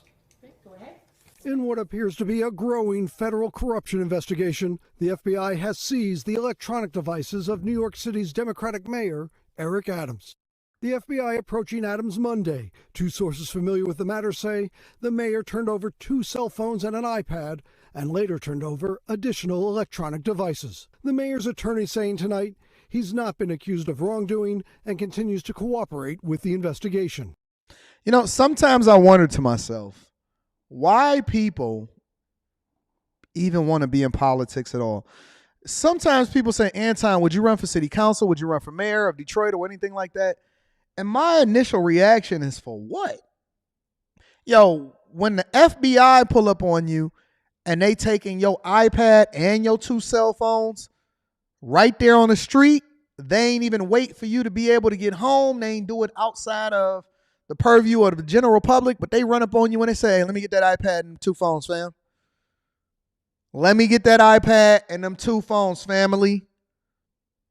Why would you even want that level of visibility on you in the first place? Let's continue. Adams tonight saying, "I have nothing to hide." Questions appear to center around Adams' chief campaign fundraiser, 25-year-old Brianna Suggs, whose home was raided by agents several days ago. Earlier this week, Adams voiced support for Suggs, who has not commented publicly. I sleep well at night. I am clear that we follow the rules. We follow the rules. Investigators are in part looking into possible campaign donations tied to a construction firm and its ties to Turkey. Not Turkey. Not the 25-year-old girl, the campaign girl, the manager, or whatever it is that she was getting her house raided. Listen, by all means, the only time that I want the police or the FBI or any person that's a part of a 3-letter group that's tied to the federal government, including the I, the R, the S, the CIA, the FBI, the ABGT, whatever it is that they are, the only time I want them to come in is when they on my side making an investigation about something that somebody else did to me. Real talk. I don't want nobody as a part of an alphabet community, including people that like to swing the other way, if you know what I'm trying to say. I don't want nobody associated with me in the alphabet community at all running up in my crib unless they trying to solve for something that happened to me. The alphabet boys running up into your campaign managers and raiding their crib, they putting resources and agents on your people. We gonna watch and see what happens. But a source familiar with the matter says late last week, it was the mayor and his lawyers who turned over information about additional wrongdoing separate from the campaign finance investigation. Wait. You mean to tell me that not only did the alphabet boys run up in the crib for something that they're investigating tied to you, but then you're turning over information that's completely unrelated to something else? One of the mayor's lawyers says, in the spirit of transparency and cooperation, this behavior was immediately and proactively reported to investigators. Then why was it only reported after they ran up in your homegirl's crib for that? You see what I'm saying? It's like the timing. And I'm not saying that he's guilty of anything. I'm just evaluating it and looking at it from my C student's eyes. The timing is just off, right? You got the whole criticism of the Biden administration. You got him turning his back on the sanctuary cities, right? He's telling migrants in his city, hey, you got a limited amount of time. Now you got to get up out of here. At first, he was saying that New York was always going to remain a sanctuary city, and now he's pivoting. And then now when he decided to go to that other side, and he's having conversations about the possibility of not becoming a... And again, I'm not saying that there's a tie to it. All I'm saying is that it's weird, man. It's incredibly weird. And so when I see this playing out the way that it's playing out, and now you automatically now start having people being raided and their houses ran up in, and now they're trying to volunteer information in addition to that right after that happened in order to make sure that they're proactive. It's weird to me, man. I don't think that most things are a coincidence. I do not think that most things are a coincidence. All right, Jonathan joins us live in studio. So, Jonathan, what you're reporting here is a remarkable scene. Those devices taken by the FBI from the mayor on a New York City street? Yeah, Tom, we're told that the mayor was coming out of a speech near NYU. This, as we're told, the FBI first considered seizing the devices during the mayor's appearance Sunday at the New York City Marathon. Again, the mayor denies any wrongdoing. Ran up on you at the marathon. marathon? Have been filed in this investigation. All right, Jonathan Deans on that breaking news. Jonathan, thank you for that. So let me. That was a couple days ago. We got some additional insight on the other things that the FBI is allegedly investigating. Obviously, they're not sharing the details, but this is all coming from the news in the mayor's office, courtesy of CBS Evening News. Last night, let me bring you guys up to speed. Well, new details are emerging tonight about the federal investigation into New York City Mayor Eric Adams. The New York Times reports the FBI is looking into whether the Democrat improperly weighed in on permits for the Turkish consulate building. CBS's Astrid Martinez has the very latest tonight from New York. In a growing federal investigation into New York City Mayor Eric Adams, FBI agents are sifting through his text messages, according to the New York Times. They reportedly want to see if Adams pressured fire department officials to fast-track permit approval for a proposed high-rise to be used for the Turkish government's consulate in Manhattan. Now, let's back up for a minute, guys. The previous clip that I showed you was completely separate from this, right? Campaign managers, financing tied to outside governors governments and all of this other type of stuff. And this right here that's being reported is a tie to an outside source, specifically the Turkish government, and the incentives behind, according to what's being reported by CBS News, the incentives behind him pressuring the fire department and using his power in order to get things done. And then you have to ask yourself why. We're not saying that he's guilty. We're not saying that he's innocent. We don't know. But we know that the Alphabet Boys is all over him about multiple different issues. People are getting their houses raided. Devices is being snatched up. The question that you have to ask yourself is, why? Why? It's always an outside source that has ties to what's happening in your federal government, and then you have to ask yourself, why? Why would he be incentivized to push this agenda if this be true? If this be true, why would he do that? Let me rewind it a little bit just to make sure that you guys are up to speed, because this is only a 1-minute clip. So I want to make sure that you guys are getting the full story so we can have the conversation. I'm going to be reading Super Chat shortly. New York. In a growing federal investigation into New York City Mayor Eric Adams, FBI agents are sifting through his text messages, according to the New York Times. They reportedly want to see if Adams pressured fire department officials to fast-track permit approval for a proposed high-rise to be used for the Turkish government's consulate in Manhattan, despite safety concerns with the building.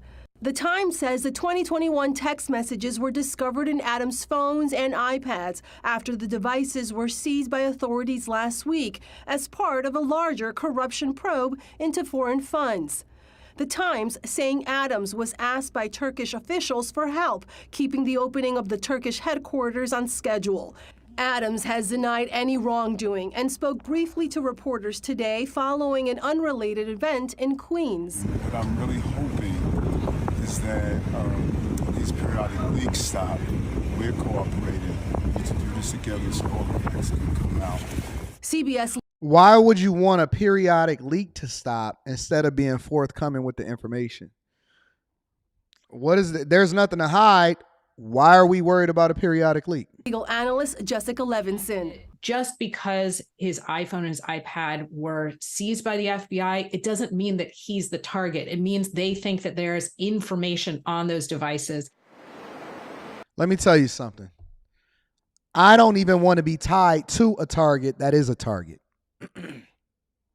I don't even want to be associated with targets. I don't want to kick it, and this is one of the reasons why, again, this has nothing to do with whether or not I think he's innocent or guilty. I don't even report on fake news no more. I've been hearing information about Dwayne Wade and Gabrielle Union and people breaking up or whatever. Until I can substantiate that to be true, I'm not participating in it. The only thing I'm reacting to is the information that's being presented to me. I teach you guys all the time. You don't want to just do business with people.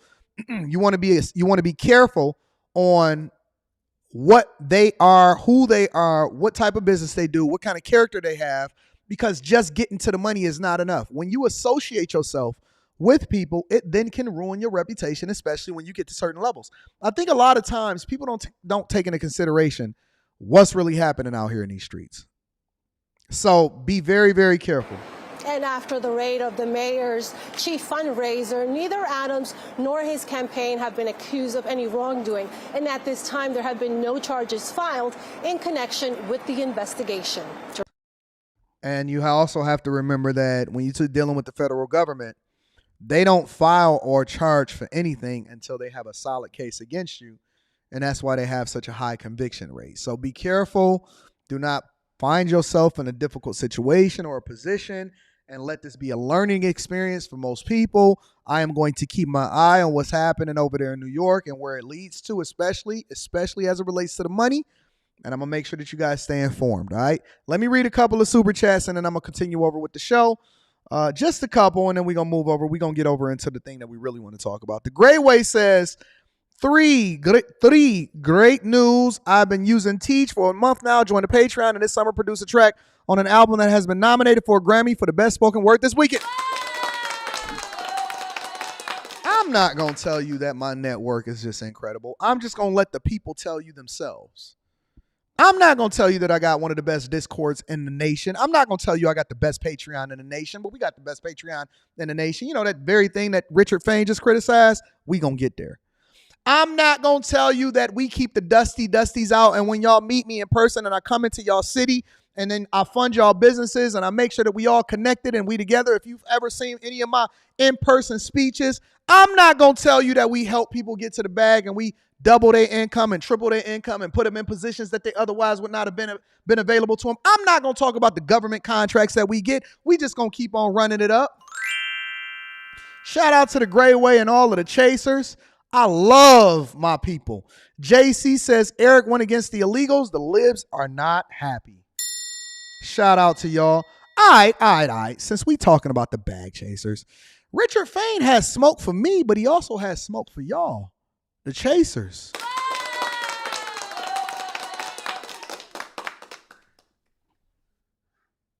Let's just dive into it. Let's get into it. Let's not make this any more uncomfortable than it has to be. Yo, Rich, let's have a conversation. I don't even really think that you having problems with your Instagram family. I think that you know that I sent you an Instagram message to actually be able to have a real life conversation, whether it be a live stream. We could do it on your platform, or we can do it on my platform, or we can do it in person. I have no problems with that whatsoever. Listen, I'm not saying that nothing didn't happen to his Instagram. I'm just saying it's just so happened to be a coincidence that when I send Rich a message, and I'm not going to tell y'all what the message is because that's just between me and Rich. When I sent Rich a message, somehow, some way, all of a sudden, something was wrong with his Instagram and he never checked my message. Every day, Rich be on here talking about get your free Weeble, send me an Instagram message, and I'm going to get right back to you in order to send you the Weeble. Anybody that sends me a message on Instagram or whatever like that, get in touch with me. And now all of a sudden, he don't check messages on Instagram. Now, you may be asking yourself, Anton, Rich is a good guy. I agree. I thought he was a good guy. And then I changed my mind. I've been on this campaign to do good things, avoid confrontation, and making sure that I only collaborated and I had conversations with people that can add value into what it is that we're doing over here at the Millionaire Morning Show. But Rich,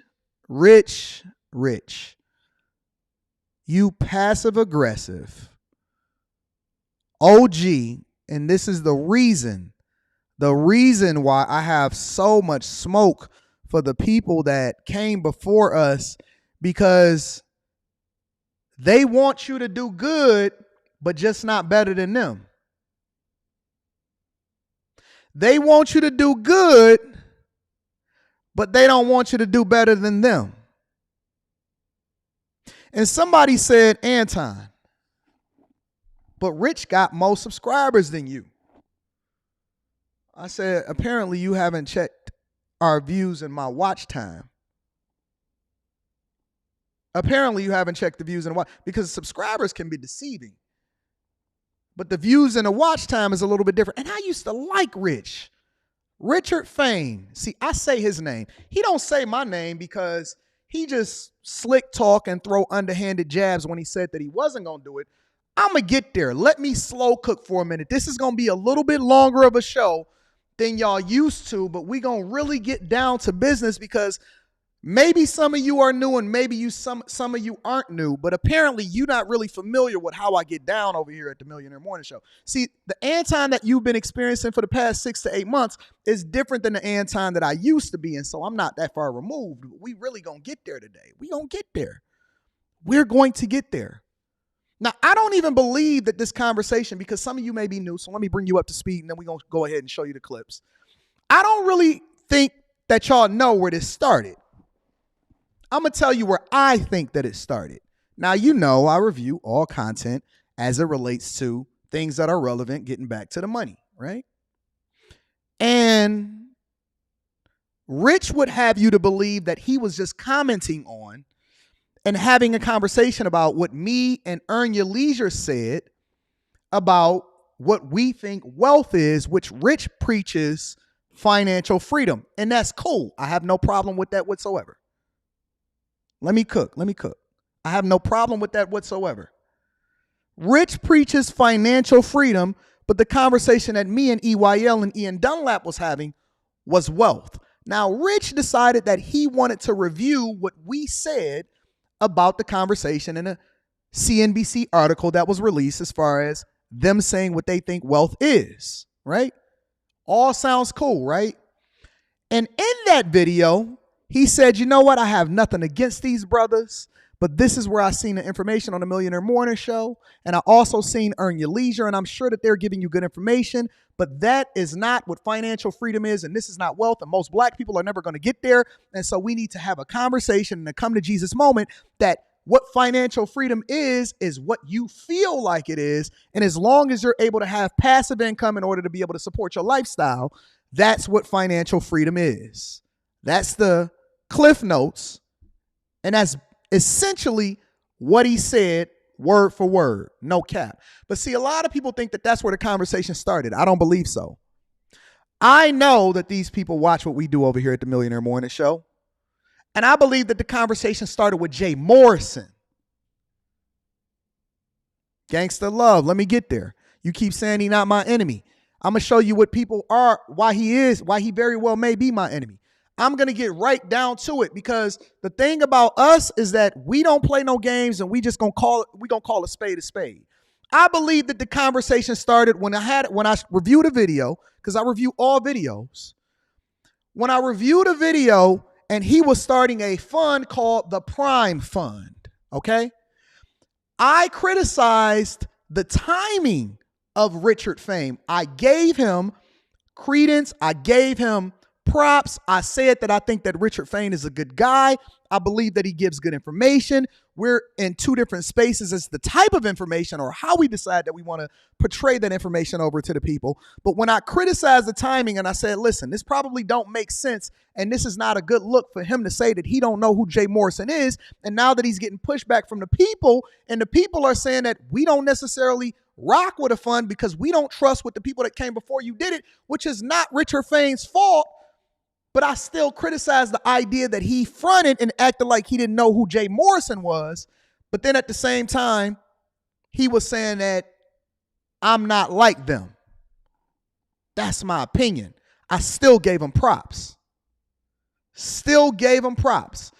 And then he came over and he commented on what it is that he thought that wealth was. So he was waiting for his end in order to have a conversation and saying what he want to say, right? So let's deep dive into it. A lot of people, I did a video over the weekend and I said that I was going to address him. And people said, Anton, you reaching. Anton, you reaching. And that's not true. White content creators beef too. They said, Anton, you reaching. He's not talking about you on that recent video that he did. Just a little bit of clip that you played us. That's not necessarily him criticizing you. Okay, well, let's deep dive into it. This is going to be a little bit longer of a show, so I want you guys to buckle in. And I want to present to you the information. And see, just because somebody don't necessarily mention your name, don't mean that they not talking aggressively and trying to down you. I never said nothing negative about Rich a day in my life. Always loved him. Absolutely looked at him as an OG. Loved what he'd been doing on YouTube. Loved all of the information that he had been giving people. But I disagreed with his perspective about what financial freedom is and what wealth is. And he took that to mean something. And I think that it came along with the fact that he don't want you to get there faster than he got there. They gatekeepers. It's a reason why I called this show Gatekeepers today, because you always gonna see the fangs when they open up their mouth. Even what they try to present to you is gonna be completely different. But I'm gonna show you why Richard Fain is a hypocrite. I had a conversation with somebody, Yaki Awakened. A lot of y'all may know him. He's really big on Instagram. I did an interview with him over the weekend. I'm gonna be dropping that in the Patreon this week. They want you to do good. They just don't want you to do better than them. I'm not going to see, let me tell you the difference. I'm going to preface this by saying this last thing. I'm never going to talk negative about somebody personally. But I will address when somebody wants to call you out negatively once they said that they wasn't going to do that. He said out of his mouth, I have nothing bad to say about somebody and this and that and so on and so forth. And then he went ahead and he did it. That is the message that he preached. He said that he above board. He said that he support people. But I'm going to show you why this passive aggressive BS is just not going to fly going into 2024. We are different. We not going to have that conversation, and we not going to let people call us out and be passive aggressive while also being a hypocrite. But I'm different. I'm not going to talk about him personally. I'm not going to tell you not to subscribe to him. He has good information, but I'm going to show you why you're a hypocrite. What's up, guys? Welcome back to the channel. Welcome back to another video. If you're stopping by the channel for the... Let me get past the advertisements and the Weeble. We're going to go past that. We're going to get right to it. Funded your Weeble account. And I'm going to go ahead and send you that Weeble tutorial video. Clothing. You got a lot of people out here telling you what financial freedom should be for you. I've always told you guys, man, financial freedom is about you. You determine what financial freedom means to you. You determine what wealth is, not somebody else, not some guy on YouTube because he's wearing a Rolex watch and is taking first-class trips to exotic locations. Don't let that person tell you what financial freedom should mean to you. You should. We gonna get down to it, or we gonna get down to it? At least say my name. At least say my name. Don't come with this passive aggressive bullshit on me and then act. Why y'all always want me to stand down when I'm just the person that's responding? Do you see me talking about his hat? Do you see me talking about the fact that he don't have no mustache or he probably can't be trusted? Or do y'all want to continue to go down this pathway? We really want to have this conversation, or we going to have a conversation? Stop telling me not to respond when people want to diss me. Stop telling me not to play the game when people want to throw these shots at me. Please stop telling me to be quiet. Don't tell me what white content creators do. Tell them to stop throwing shots and then I'll stop responding. Let me continue to play the game. You should reserve that right for yourself. Now, I'm not telling you not to listen to folks and get information. Yes, you definitely get you some information that can get you to financial freedom. But take that information and you turn it into what you believe is financial freedom, not what someone else believes what financial freedom is, right? That's what you got to do. You got to take that information and decide for yourself, what does financial freedom mean to me? And then you have to decide, what type of lifestyle do I want? And how much passive income will I need in order to have that lifestyle? You notice I said passive income, not active income.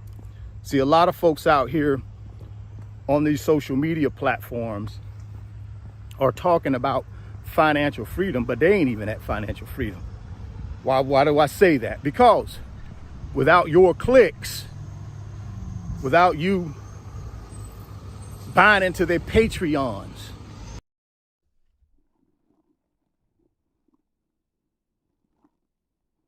y'all want me to be quiet or y'all want to continue going? Am I still reaching? Am I still reaching? Or will I be teaching today?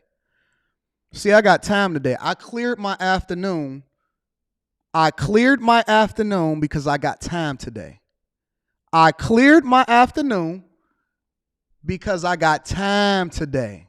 Am I still reaching, or are we going to get down to business?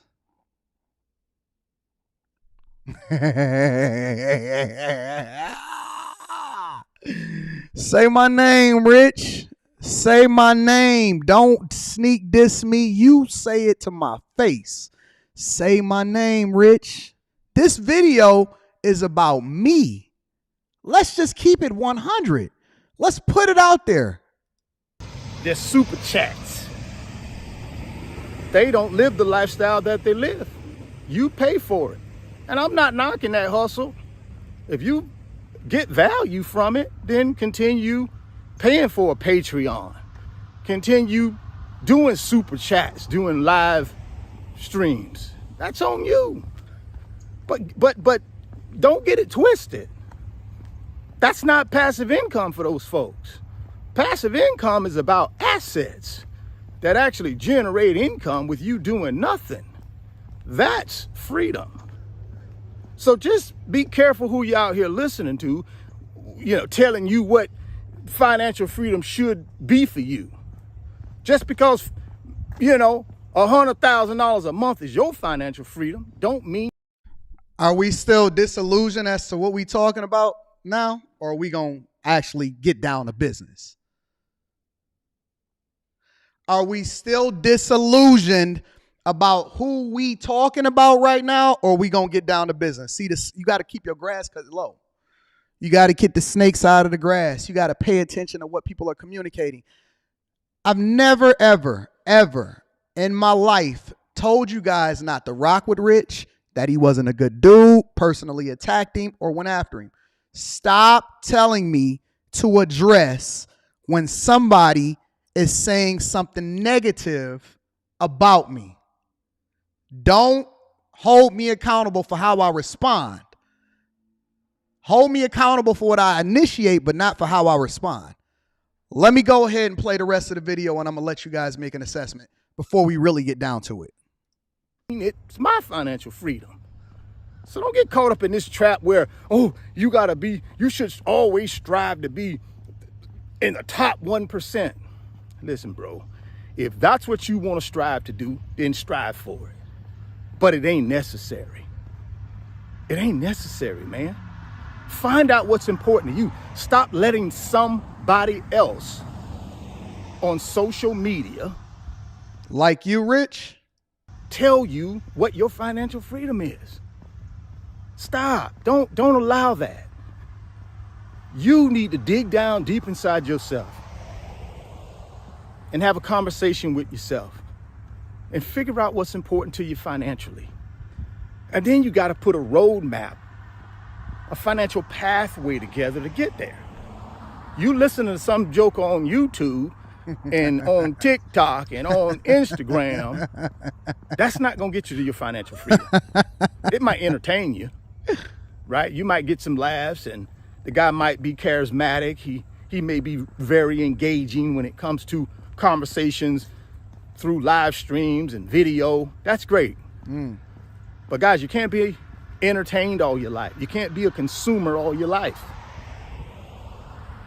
because you're going to end up one day regretting that. Active income is not going to last forever. At some point, you're not going to be able to trade time for money. Then what you going to do? We going to let it play out. We not going to speed it up. We not going to do none of that. We going to let it play out 100%, because I want to be very, very clear about where I stand and where we going with this, all right? You're going to go back to that YouTuber and have them mentor you? Listen, man, mentoring is fine. But let me tell you something. Most mentors try to mentor you into who they are.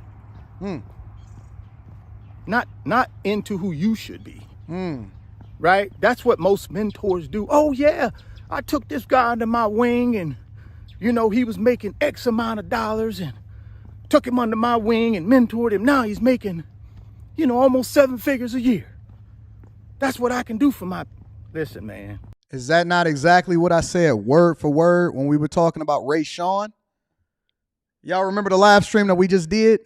And I was specifically highlighting how racial. Is that not word for word what I said? I just want to be very, very clear that your heroes and the people that y'all think are above board, they dirty. The difference between me and them, because me and him are very much alike, and I'm going to show you why we just alike. The difference between me and him is this. As he criticizes the Rolex, right? And he talks about me mentoring and how I'm making money on YouTube. He's doing the same thing. And it's not that it's bad what he's doing, is that he don't like the fact that I'm better at what he do than him. Don't worry about it. We're going to get there. Listen, if it's active income that you've mentored that person to make and it's not passive income, what good is it? What good is it if I make 7 figures a year active income and I have no assets, no income producing assets, passive income producing assets? It does me no good, because guess what? I got to trade time for money in order to get that 7-figure check. And as soon as I can't trade time for money anymore, guess what? That 7-figure check is gone. So active income, guys, is cool, but it's not financial freedom. Financial freedom is about assets that actually generate income, AKA passive income. That's freedom. When I can wake up in the morning, get up and do anything I want to do, and don't have to worry about money. I don't have to go trade any time in order to get a paycheck. See, that's financial freedom, because that's based around passive income. Okay. And if you got the passive income, then you get to do whatever you want to do. If you want to go take a first-class flight, like that's balling out of control or something, who can't take a first-class flight? It ain't no big deal. If that's important to you, go do it. If you flashing a Rolex in front of your audience is important to you, go do it. No problem. Who cares? Because see, I know the trap that the 1% have set for us. And that's the trap right there. Talking about you taking first class trips, talking about your Rolex watch, talking about your new car, talking about your this, your that, or that. That's all you talking about. That's the trap. See, that's the trap. Get you all caught up in this superficial stuff, this materialistic stuff. And the only thing you want to do is go out and do what? Have that same lifestyle. Oh, shoot. My favorite YouTuber said he never flies other than first class. Well, hey, I got to fly first class too then. If I'm going to be successful, I got to fly first class. That's bull crap, man. That's bull crap. I get on the plane at the cheapest seat I can get. That's right. And guess what? Those people up there in first class, guess what? I'm going to get to the destination at the same time they get there. They might get off the plane a little quicker than me, but I'm okay with that. I'm a patient guy. So let's stop here for a second. We're going to come back to this point. This is 9 minutes and 8 seconds into a 14-minute video, right? Let me rewind for a second before we get into the deep, dark part of the internet. I want to share something with you guys really quickly, because I didn't teach myself how to market myself on the internet the way that I'm doing it. All of the game that I share with you guys inside of the Patreon and the Bag Chasers and the Rolexes, I got a Rolex watch. I got about 8 of them. No worries about it. And the cars and the Porsches and the Mercedes and all of that stuff, and the flights and the $30,000 Delta One flights, because that's not a first class flight. That's Delta One. It's $30,000. It was difference, right? But I didn't teach myself this, right? A lot of you are familiar with my background, and when I came to the internet, I was having conversations about leveling up and documenting my life and showing you how to open up restaurants. I've been the same the whole way, and then I caught a couple viral videos when it came to my urban exploration and my lifestyle and the gambling, all of that other type of stuff, right? And again, I'm going to keep it above board. I'm not going to attack him personally. The only thing that I'm going to do is I want to have a conversation about truth. That's it. That's all I want to understand. He's saying this stuff about me, right? And I'm going to read the super chat shortly. Don't worry. We love our super chats over here. He's saying this stuff about me, but I want to present to you Exhibit A before we come back to this video. Ladies and gentlemen, this is what you call Richard Fain's YouTube channel. Now, on the outset, it would lead you to believe that he don't care nothing about the luxury goods and the Rolex watches and the cars and the first-class flights, right? And if you look at this, it says, cool, just videos. And we're going to scroll down and we can look at it and it's awesome, right? But if you go to older, let's go to oldest. Every fucking video that he has on here is about his cars. This one specifically is the holy trinity of BMW, Audi, Porsche that's sitting in his garage. Oh, don't worry. Rich, we remember when you used to make your videos inside of your garage with your cars behind you in order to show it to the people. Don't worry about it. We'll get there. He's buying a 458 Italia Ferrari. Wait a minute, Rich.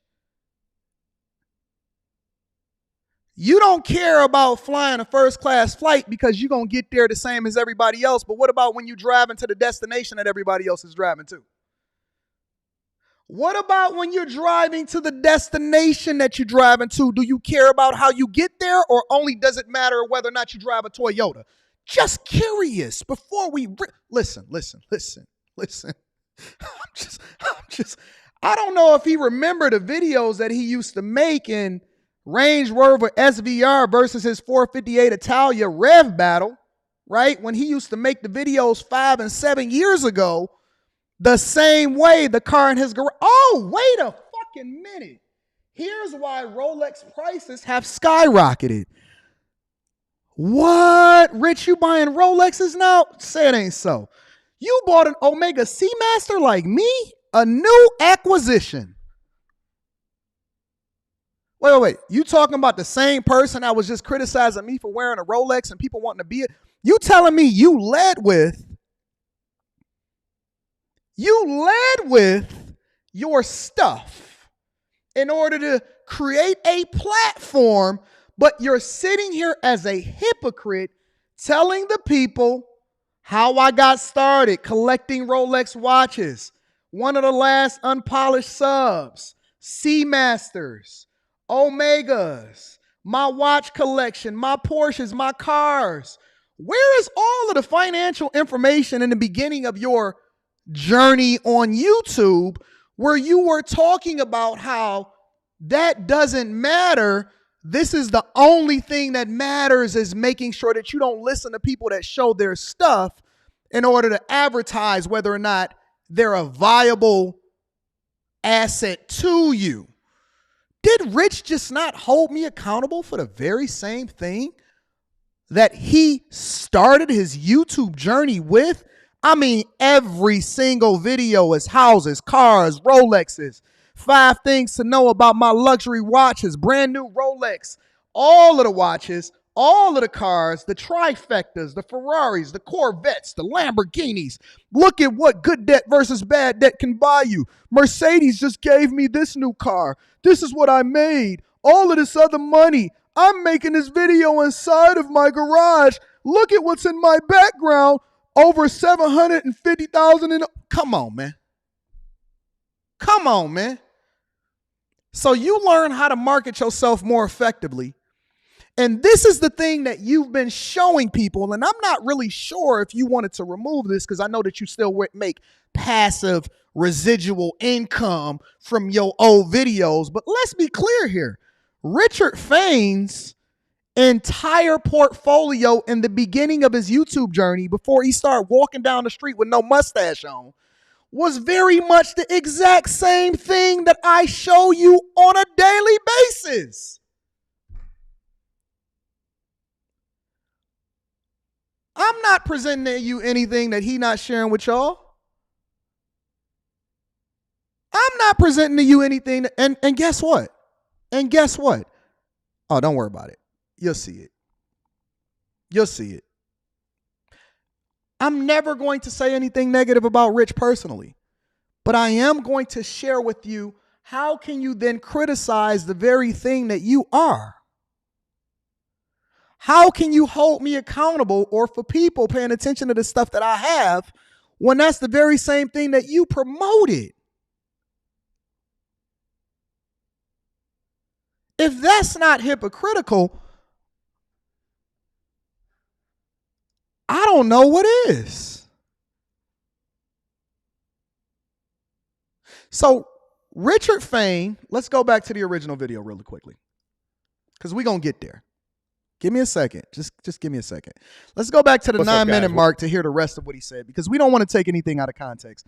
We want to be very, very careful about what we say. Let's play the rest of it. But we're going to get to the destination at the same time. And guess what? I'm going to get in there and I'm going to sleep anyways.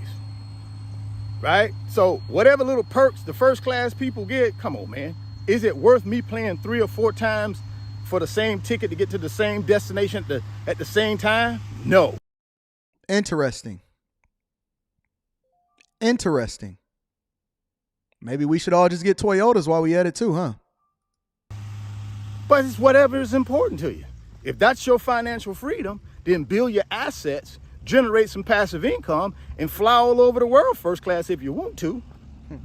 But you got to understand, these folks you're out here listening to, there's a fine line between being confident and being narcissistic. It's a fine line, guys. And again, your clicks, your Patreon, your super chats, that's what's taking care of these people, man. Not assets, not passive income. No, they're active income, because they got to get up every day and they got to put on their show. They got to put on their video. They got to put on their TikTok. They got to put on their Instagram. And again, guys, I ain't knocking it. I'm just telling you that shouldn't be your reality, right? What you should be trying to glean from these people, if they are giving you the right information, is how do I build assets? How do I get myself out of this rat race? How do I get myself off this hamster wheel? I don't care about no Rolex. I don't care about first class plane tickets. I don't care about being able to pay for your car cash and all this crap if you ain't got no assets to take care of you. What good is me being debt free if I don't have assets that actually generate income to take care of me? It means nothing. All I'm telling you guys is get your priorities straight. Whoever these people you're listening to, make sure that's all you're doing. Listening, taking nuggets, and then go get your own plan together. Don't go off of somebody else's plan, because 9 out of 10 times it don't work for you. You got to create your own plan, right? The plan I recommend you consider is doing what? Taking your active income. Whoever paying you, I don't care if it's an employer, I don't care if it's your own business. Take that income.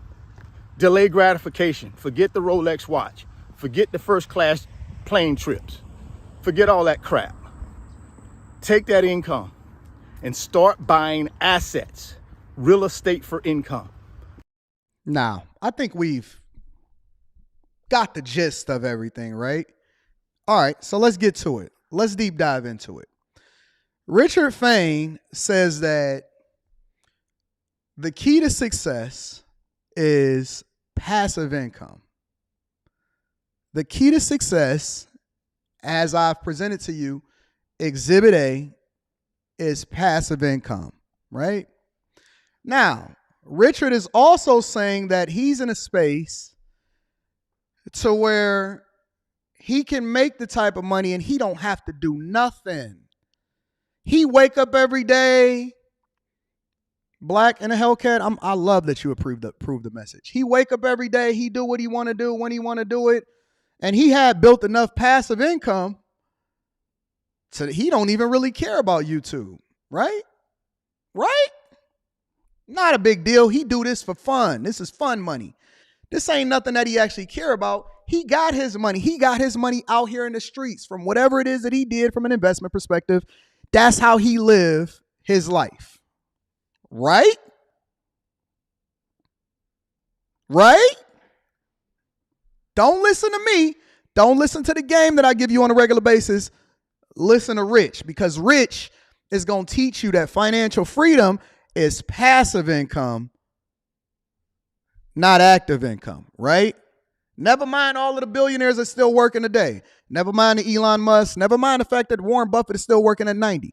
Never mind the Bill Gates. Never mind Steve Harvey is literally 100 millionaire. Jay-Z's still working. Beyonce's still on tour. So it doesn't matter the fact that all of these people are working because they find purpose, but then they're being rewarded accordingly based off of the talent and the level of insight or whatever entertainment that they give to the people. The only thing that matters is the fact that we're just trying to get passive income, and that Rich here, who started YouTube 7-8 years ago, already had it in the bag before he ever even came to y'all and started talking to y'all about money in the first place, or before he started buying his 458 Italia and his Porsches and his BMWs and his Rolex watches and his real estate and all of this stuff, right? So Rich is presenting to us that we are not there yet, but he was already there when he started giving you the game on how it is that you can get to passive income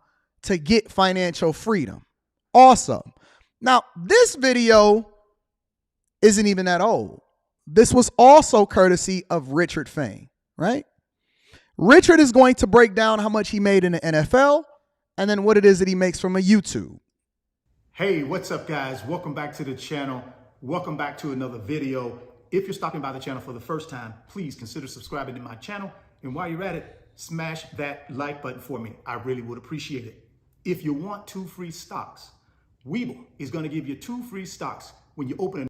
While this motherfucker is pitching Webull, he telling you don't go to nowhere else or whatever, don't do this, don't do that, passive income. Every day for the last 3 to 4 years, this motherfucker has been pitching Webull and 2 free stocks. Every day, Rich pitch you Webull, which is fine. But it's not the pot calling the kettle black. Is that passive income? Or is that you actually working your ass off every day in order to make sure that you get whatever it is that the terms is that they made sure that they paying you on a regular basis in order to make sure that they fill your coffers with more money? Okay, cool. 2 free stocks from Webull. Make sure that y'all use Richard Fain's code, RichardFain38, on Webull in order to get your 2 free stocks. All right, let's continue. New Webull brokerage account, put at least 1 penny in that brokerage account. They're going to give you 2 free stocks valued up to $3,300. So after this video, I want you to go to the description box of the video. Click on that Webull link. Open up your new brokerage account today. Put you at least 1 penny in it. Now, Rich is still pitching this to this day. All right. Just want to make sure that we all understand exactly what passive income is.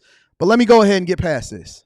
Subscribers who don't know me very well, I played 3 years in the National Football League. I was drafted in 1991 by the Cincinnati Bengals, and I played through the 1993 season. Richard is 55 years old today. As of today, according to Google, Richard is 55 years old. I'm 41. Richard has 14 years. He is supposed to be my own G. When Richard was 14 years old, probably busting down some chick in high school, I was just a twinkle in my father's eye. I was just a twinkle. Rich was born in the 60s. Rich was born in the 60s, y'all. He played in the NFL for 3 years. I'm going to let him tell his story, not me. You can hear it. I actually got signed by the Washington Redskins in 1994, but unfortunately, I didn't make the team. So I came back home and I got into banking.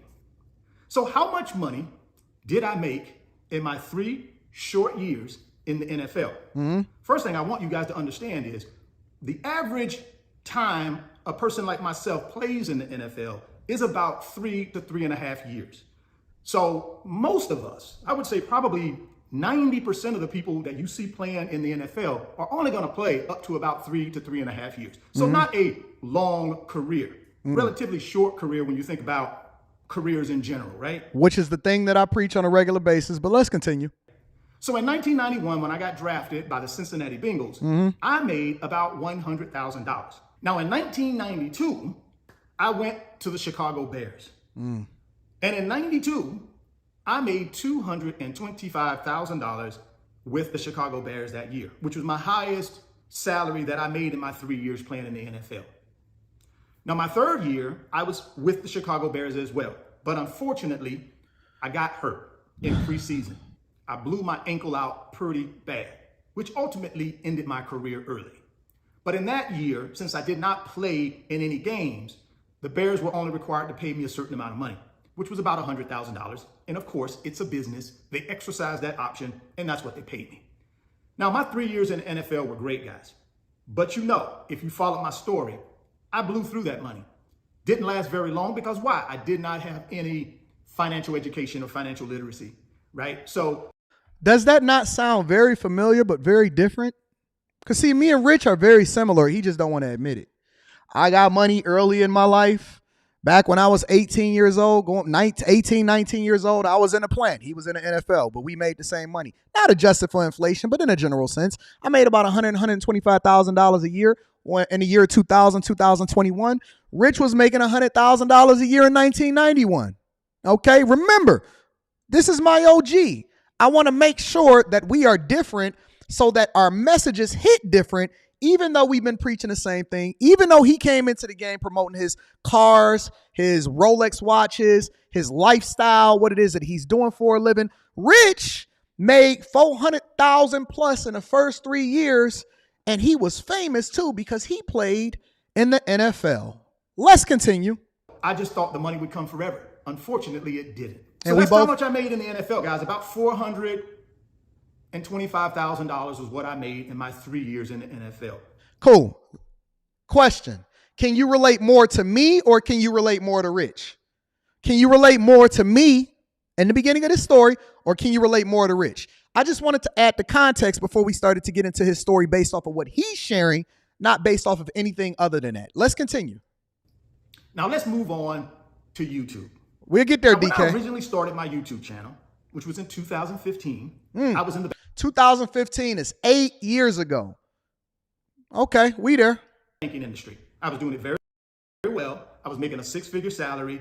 I had built my wealth over a 20 to 25 year period, and I was on cruise control. Richard Fain, 8 years ago, 55 minus 8 is 47. I know I'm a C student, but I want to make sure that I got my math correctly. I'm 41. Because see, what Rich don't know about me is that I retired at 37. Yeah. I retired from corporate America and made my bones the same. See, Richard was in banking. I was in banking. Richard was in banking. I was in banking. But instead of Rich retiring at 37, at least up until 47, Rich was still working a regular fucking job, making six figures similar to the same shit we see every single day. I retired at 37 years old. I had enough money to be able to last me for the rest of my life. And it's documented on YouTube, and I show my receipts. Rich was still working his ass off at 47 years old while he's still telling y'all about what financial freedom is. That's not to say that he wasn't a high value man. That's not to say that he wasn't productive. That means to tell you that at 55 years old, and him having a conversation about what it is that he started his YouTube journey in order to have some passive income to help him retire at 55, at 47, he's telling you right now that he was working his motherfucking ass off. He had a regular job. He was working his ass off. He'd been working his ass off his entire life. That's a fact. Let's continue. I was looking for a way to connect with people through my cars. You guys know I own some pretty nice cars. What? Let's fast forward. We're not even going to go into that. I don't want to go through all of the talking and all of the, let's just get to it. Share with people what I've done. Now, I'm going to start uploading 1 or 2 videos a week just based around financial education, financial literacy. Be a little bit more consistent with this. But to put me in a financial car videos, maybe asking in the comment section, hey man, 2018, I ignored it. I just continued to make little car videos, maybe 5, 10, 15 videos a year.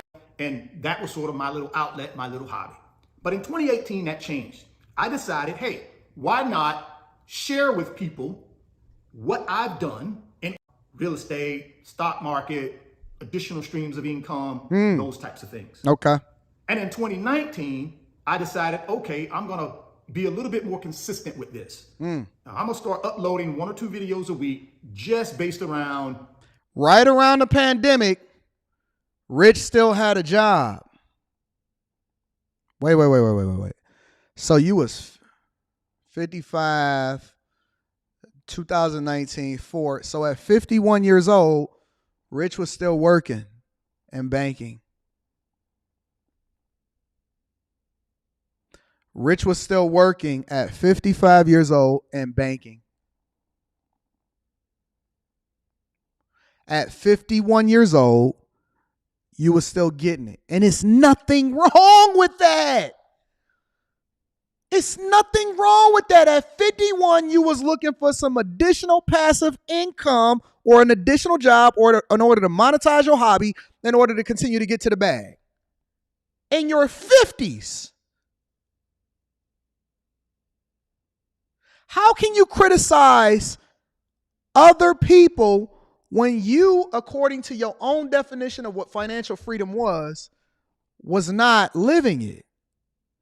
So you're holding somebody else accountable for something that you didn't do. Okay, let's continue. Financial education, financial literacy type things, personal finance type videos. So I started and I committed to that in 2019. I would go to work on my lunch break. I would get in my car, shoot my video, get home at night, edit it, and then like 8 or 9 o'clock at night, I'd put it up on YouTube. So you worked your ass off.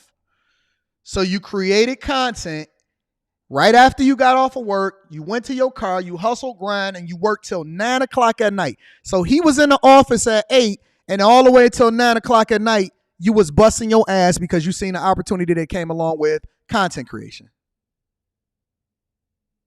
Okay, so you working in your 50s, hard as fuck, because you want even more than whatever it is that you got. Not saying that you don't have anything, because you had the cars and the Rolexes or whatever, but you was going forward. You seen an opportunity, you seen an opening, and you took advantage of it, and you leveraged the fact that you did already build an audience with your cars in order to then get into the financial space. Okay, I got you, Rich. Let's continue. And from that point, I started thinking, you know something, this YouTube thing, I'm ready to get out of banking anyways. I've done my time in banking. I built my wealth. I can afford to leave banking and try this YouTube thing. Okay. Now, I knew if the YouTube thing didn't work. Does that not sound similar? Okay, we'll get into it. Out. I had a skill set as a commercial banker that I could always go back to banking if that's what I chose to do. He knew that he had a skill set that if YouTube didn't work out, that he could always go back to banking. He had a job and a skill set that at 50 plus years old, he could take a chance to go full time into content creation because he was making his 6 figures at his job, to where if it didn't work out, then he could always go back to whatever it is that he did for a living because he has something to fall back on. What's the difference? What's the difference? You know what the difference is? The age. That's it. He's 14 years older and I did it a little bit before him. That's it. It's nothing wrong with what he's saying. It's nothing wrong with what he's doing. It's nothing wrong with any of that. The thing that's wrong is the hypocritical nature by which you criticize other people for, but you were still dependent on a regular job at 50 plus years old while still talking to people about how they can passively invest and still have financial freedom. What the fuck is the difference? What's the difference? You was hoping that YouTube worked out so that it can retire you. But I said, you know something? Let me try this YouTube thing out full time. So at the end of 2019, I quit my job, 6-figure income, went to 0 income. And in January 2020, I started making YouTube videos full time. The reason I tell you guys that is because, see, I didn't know if YouTube would work financially for me or not, but I knew I had to take the opportunity, right? I knew I had, the only other option I had was to go back to banking. Or I could be a full-time real estate investor and all that kind of stuff. But the only other option that I had was to go back to full-time banking. This is word for word in his words. The only other option that I had, he didn't say he had businesses. He didn't say he was going to depend on passive income in order for him to be able to live his lifestyle and maintain his financial freedom like he criticized other people for. He didn't say any of that shit. He said the only other option, or maybe I could have been a real estate agent, not owner, not landlord, not none of that. The only other option that I had, if this did not work out, was I could go back to my regular job and make sure that I had good relationships just in case this shit didn't work out.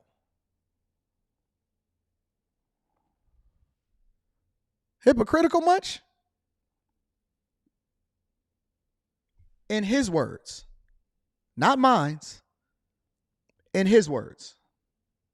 That's not really where my passion was. My passion really was with how can I help people attain, in his words, their financial freedom, right? So I started making these videos in 2020 full time, and the channel started growing. So in 2020, I made from the YouTube channel, I made $135,000 in 2020. I made less than the money I was making in banking. Let me give Richard a round of applause for getting it on YouTube. Let me give Richard a round of applause for getting to the bag on YouTube. It hit. He won. He made 100,000+, and that probably gave him the incentive that he needed to push to finally quit his job. But that's not passive. That's not financial freedom, according to him. Congratulations, Rich. I am so proud of you. I want you to keep winning at the highest level, but that's not passive. You finally got the push to be able to quit your job. Congratulations. You live in the dream that everybody else wants to live, but it is not a reflection of the thing that you're advocating for. But I didn't let that bother me because I knew I was on to something. So I continued in 2021. I said, 2021 is going to be a bigger year than it was in 2020. Now, so in just 2 years ago, 2 to 3 years ago, just 2 to 3 years ago, Richard decided to get out of banking, to get out of working his regular, everyday job. Just 2-3 years ago, which is great. It's fine. But why are we sitting here acting like you doing something that's any different than any of the people that you criticized? Hypocritical much? Hypocritical much? Okay, we'll get there. Now, from the YouTube channel, I had 3 streams of revenue. I have what they call YouTube AdSense, which is when I put up a video and YouTube runs ads on that video and they pay me 55% of the revenue. They keep 45%. So congratulations. They call that ad revenue. The other way I make money off the YouTube channel is through affiliate marketing. Wait. You telling me that this man affiliate markets, meaning he's depending on the people in order to click those affiliate links in order for him to make some additional income? Wow. Wow. If it's not for the people, where will Rich be? I drop affiliate links in the description box of my video, and that will drive revenue for the channel as well, because people click on that link and then I get a referral fee from whoever the company is that I'm referring you guys to. And let us applaud Rich for his transparency. I think that is awesome. The third way I make money from the YouTube channel is through RF Financial Consulting, which is my financial mentoring and coaching company. Wait, Rich, are you telling me that you selling coaching sessions too? Wait. That's not passive income. That's not, hold on. That's not passive. Nothing that I hear in this conversation is passive. Not one thing that I hear at 53, 52 years old, now he's 55, nothing that I hear right now is fucking passive. He's doing, Rich said, book a coaching session. Book a coach. I'm gonna give you a leg up, Rich. Hey, make sure y'all book a coaching session with RF Financial Consulting. He will make sure that he teaches you how to retire before he did in his mid-50s. Let's continue. Go ahead, Rich. So those are my 3 ways I make money from my YouTube channel. Now let's start with RF Financial Consulting. How much money did I make in 2021 from that company? I actually made about $75,000 in. Wait a minute. Not working your ass off in 2000, and I'm sure he's making more now. Not him working his ass off for RF Financial Consulting and getting an additional $75,000 a year. Revenue or income from the mentoring I gotta sit up for this coaching sessions that I do. And all of those sessions. Mentoring and coaching sessions. Okay, Rich, I got you. Are referrals from the YouTube channel. So when I put these videos up, you'll notice in the end of every video, I always have a little commercial I do, and I call it a sponsored commercial for my company, where I say, hey guys, this is what I do in my company. If you're interested, there's an email address in the description box. Email me and let's talk about whether I'm a right fit for you. So from that little 30-second homemade commercial, I generated $75,000 in income. Wow. RF Financial Consulting. I don't advertise anywhere else because I don't want to advertise anywhere else. I want to make this manageable for me because I don't want to be hiring a bunch of people or contracting out the mentoring and coaching. I want to do it myself. So I manage it and I only talk about it on the YouTube channel. The second largest revenue stream that I have coming from the YouTube channel is the affiliate marketing or the affiliate links. And in 2021, I made $200,000 from the affiliate links. Again, these are companies that I have shared with you guys, and you have been gracious enough to try these companies out, and I was paid a referral fee in order to do that. So if I learned the game from anybody, it's Rich Fain. If I learned the game from anybody, it's from our OGs. If I learned the game from anybody, listen. Let me tell y'all this before we deep dive into this, before we finish this segment of the show, because I told y'all this was gonna be a longer show today. Let me say this. This is only the beginning. I'm gonna wait. I'm gonna see how this plays out, because we could do this all year long. It could go way left or it can go way right. My plan is for this to be the last time that I talk about this, because I don't fuck with any of these motherfuckers no more, bro. I don't trust them. I don't want to collaborate. I don't want to kick it. I'm about to literally unsend my Instagram message right now. I'm about to literally unsend my Instagram message right now. Man, I don't fuck with these people, bro. I can't stand these capping, fake, hypocritical, I want to be friends with everybody. I ain't throwing no shade at everybody, but fuck these motherfuckers that's wearing a Rolex. Meanwhile, this motherfucker wearing a Rolex. He wearing a Rolex. He driving an exotic car. He doing the same thing.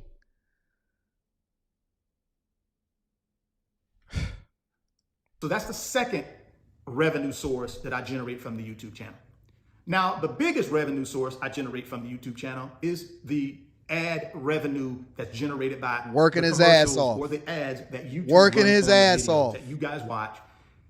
I made in 2021, I made $250,000 on the YouTube channel from the ad revenue. So if you total all my revenue together for 2021 from the YouTube channel, it's about $525,000, somewhere in that neighborhood, right? So made $500,000 in 1 year. Rich made $500,000 off of YouTube and one YouTube related income in 1 year. That's why he's sitting there walking through his neighborhood, and that's why he don't miss one day. He don't miss a day of uploading. Rich uploads at least, he does videos every single day.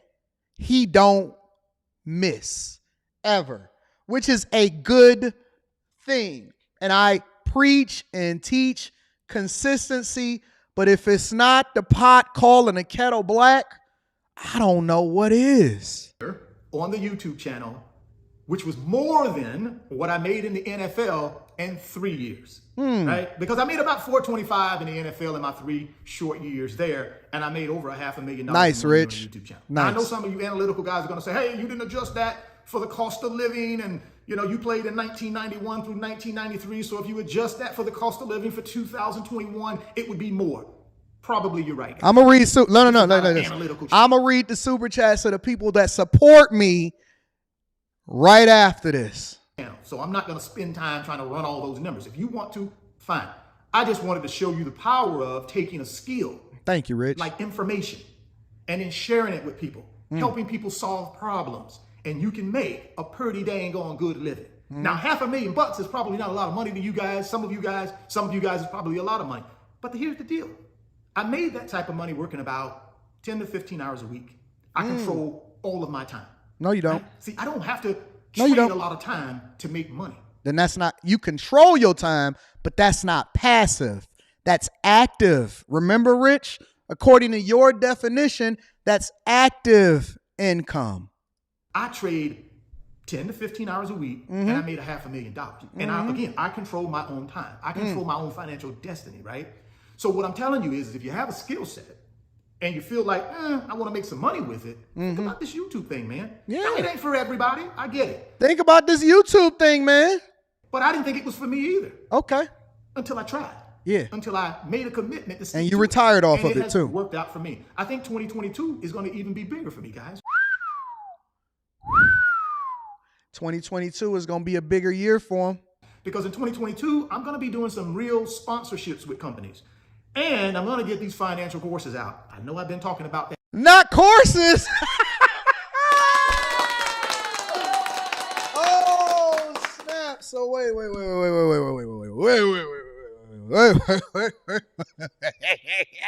I didn't even see this part. Honestly, I had cut the video off when I was reviewing this in order to be, I was so excited that I had to cut the video off at this point. Not this motherfucker selling courses too. I'm going to get you guys some courses. One thing about me, you ain't never going to see one, and I don't have a problem with people that sell courses.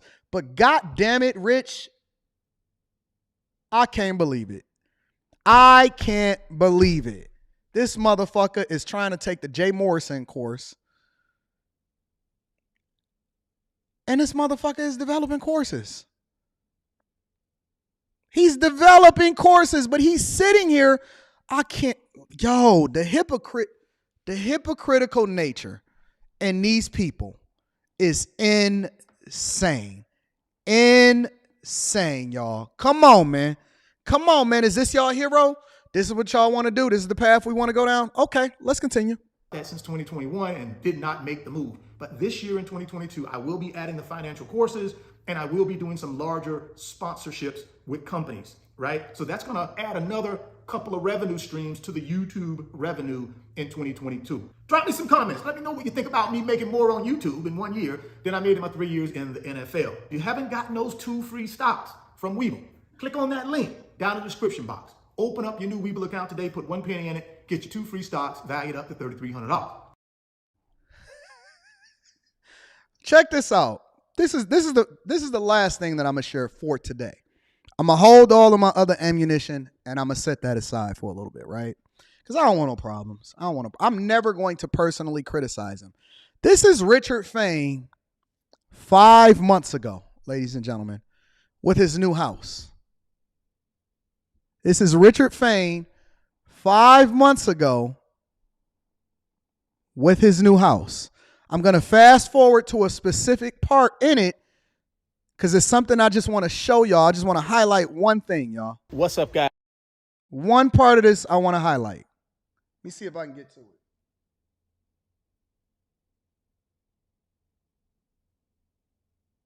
Now remember, this is the guy that's talking about financial freedom, passive income. Passive income, y'all. It's only one part I want to share with this. They're going to want you to at least put 10% down. But in my situation, since it was a larger loan, it was a $1 million loan, they call that a jumbo loan, I put down more money, which I was more than okay to do. So I got a loan through the credit union, 4.5% interest rate, 30-year amortization. So this motherfucker have a 30-year mortgage. If he don't accelerate his payments, it's a possibility that he won't have that house paid off until he's 85. 35 years old. He have a 30-year mortgage as he's explaining to you what financial freedom is. Listen, he's paying a mortgage. He has a mortgage payment. A 30-year mortgage. I have no mortgages. I have no homes that I have a mortgage for. It's a difference. See, we very similar, but in a lot of ways in our philosophies and the things that we teach and the reason that we do the things that we do is different. Different. I don't advocate for y'all to do this. He's using his YouTube money and alleged financial freedom that obviously he quit his job for in his 50s in order to buy his dream house. Now, congratulations. Congratulations. I think that this is beautiful. I think he can do whatever it is that he want to do. But let's be clear. He has a mortgage that he's giving interest payments over to the bank while he's having a conversation with y'all about financial freedom.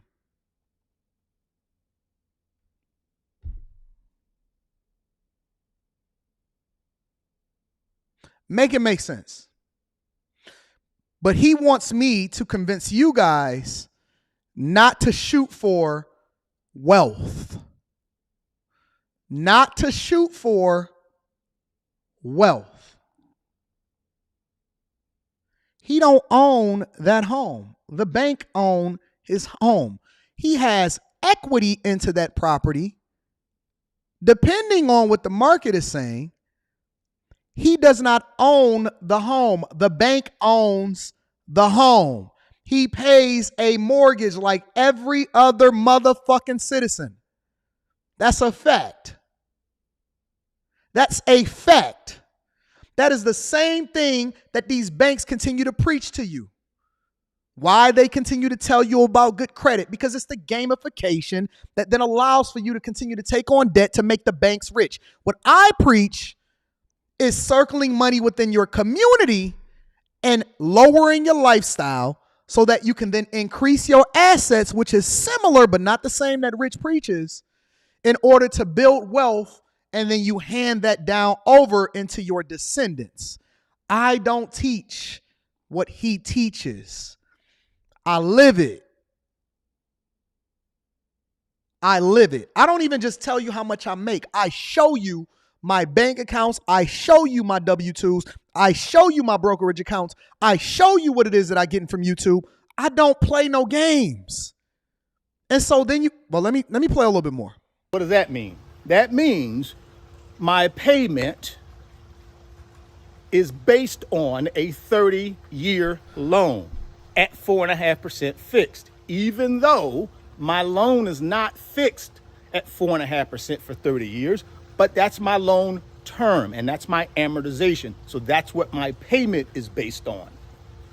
And with a 4.5% interest rate, $1 million loan amount, 30-year amortization, my payment is roughly $5,035 per month.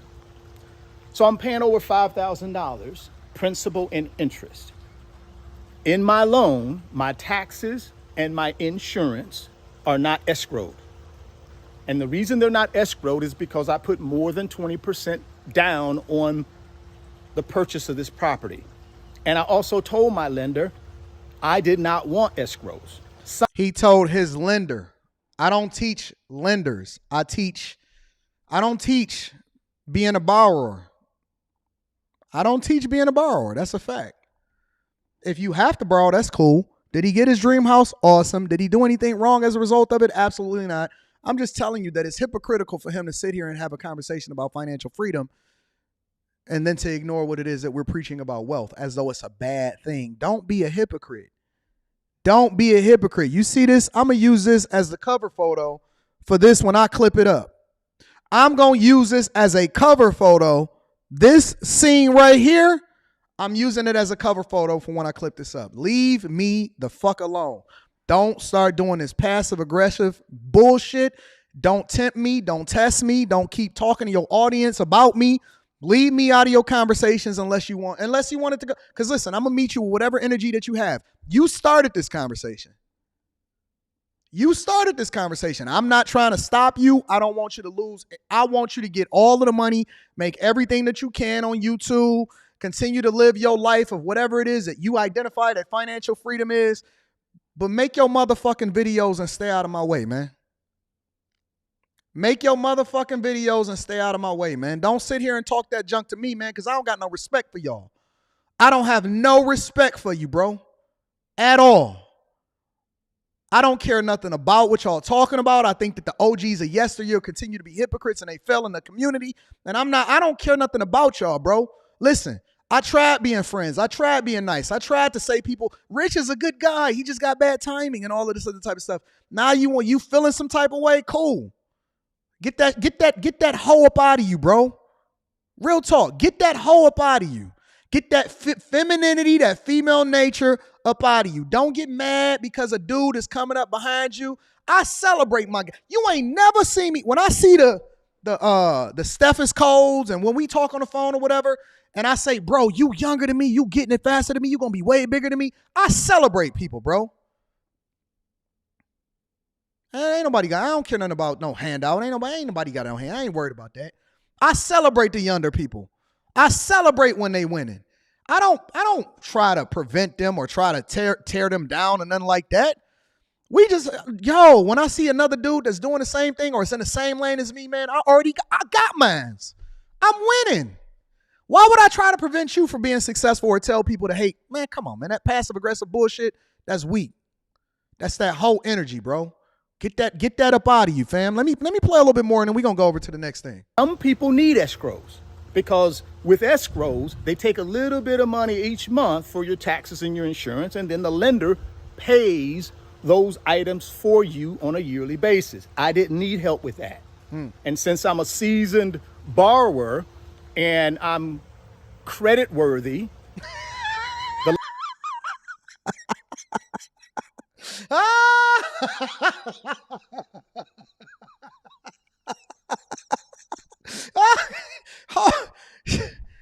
Jesus Christ.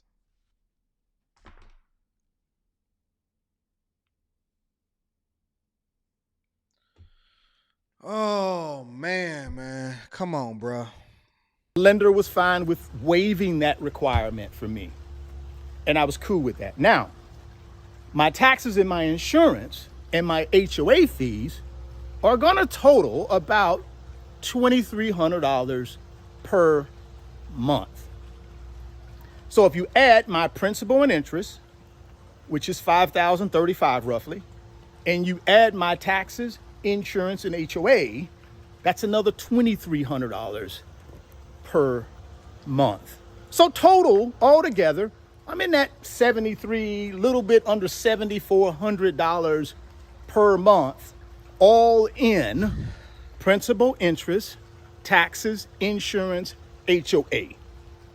That's where my real payment is when you talk about this new dream home of mine. This motherfucking paying HOA fees.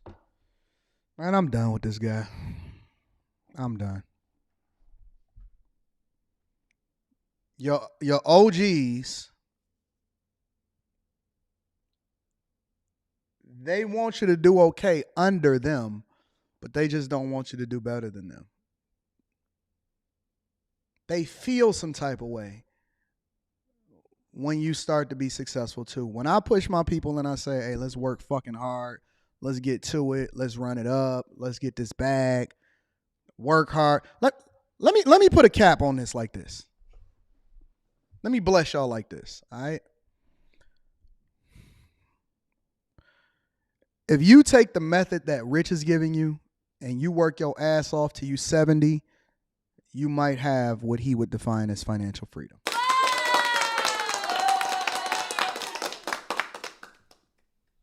You need a bigger shovel, fam.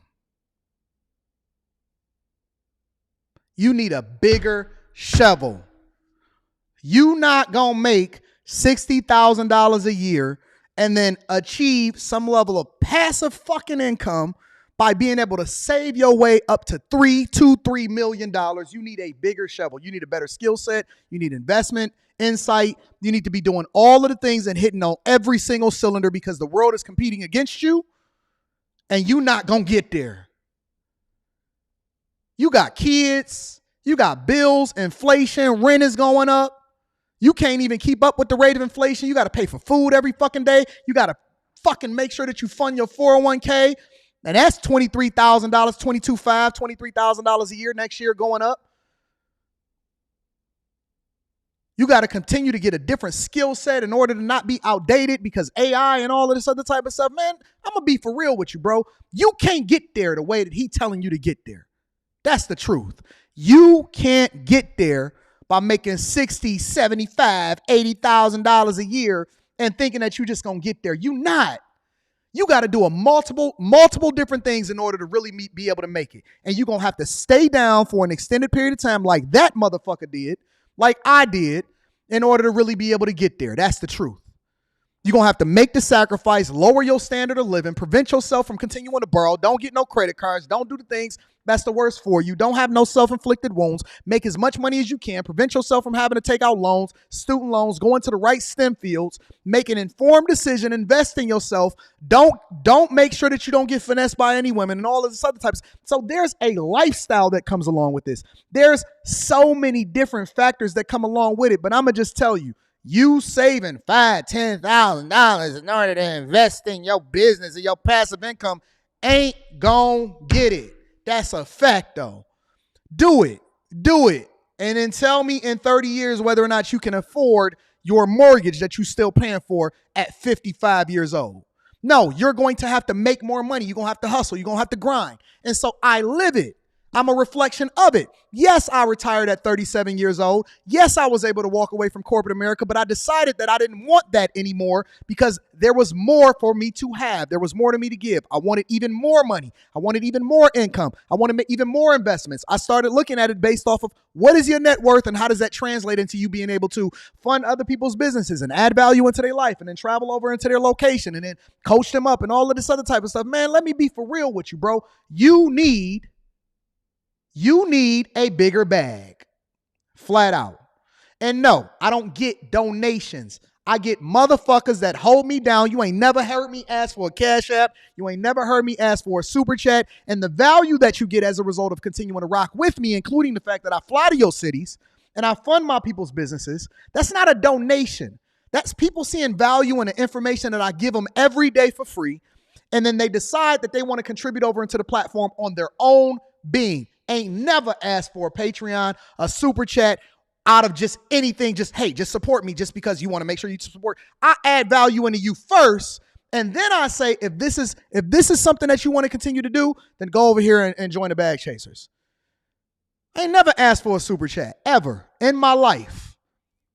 But just because people see value in what I'm doing, I think I should be rewarded for it. I think I should be compensated for my time. And I don't do it the same way as everybody else. And so I give the game as to how it is that I do it so other people can leverage that information also. I don't understand what the problem is. What's wrong with working? What's wrong with grinding? What's wrong with pushing? What's wrong with hustling? Every single day, the people that send my Bag Chasers come to me and they say, yo, Anton, I've doubled my income. I've tripled my income. It's a fact.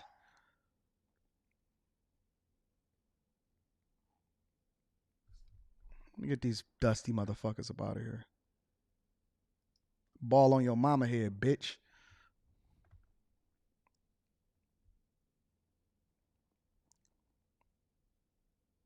You need a bigger shovel, fam. Need a bigger shovel. So I'm going to leave it at that. Let me read these super chats. I'm going to read 31 motherfucking super chats that the people love me about. Man, leave me alone. Y'all better leave me the fuck alone, bro. Kev Reviews Plus said, hey, Anton, I hope you're doing well. I sent you a package. I would appreciate your input, whether it's good or bad, indifferent. It's all valuable to me. Please keep an eye out for my email. Is that this? Is that what y'all sent me right here? Is that this? Because I was gonna review this today, but I'm not gonna do it today. I gotta work. I got business to take care of right now. Don't worry about it. Don't worry about it. Shout out to Kev Reviews Plus. Let me read my 30 more super chats. JP07 says, I used to listen to Rich before Anton, but just couldn't listen anymore because Rich is boring AF. And that's why they hate me. That's why they hate me. My people love me. You can't get my people against me. They love me. You know what I'm saying? Tech Noob says, thanks to your advocacy for cloud engineering, I'm taking advantage of a cloud architect apprenticeship as an Amazon Web Services employee. Expect to double my salary again with the transition.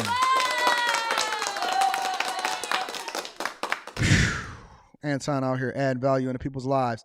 I always knew Richard Fain was a cap. No, he actually not cap. I just don't agree with his hypocrisy. Kevin Robinson Jr. says, this Fain cat sneak this into some tricks. He should have said your name. He goofy. Never trust a black man with no facial hair. Trey D says, Richard Fain is just another scammer hustler. I don't think that Richard Fain is a scammer. I think that that's too much. I don't think he a scammer. I just think he know how to market himself effectively. Shout out to Richard Fain. Old niggas stay hating on the real now. I do agree with that. Fact though. I pray that I don't get up in age and then I start becoming senile and hating people that's younger than me just because they successful too. I pray.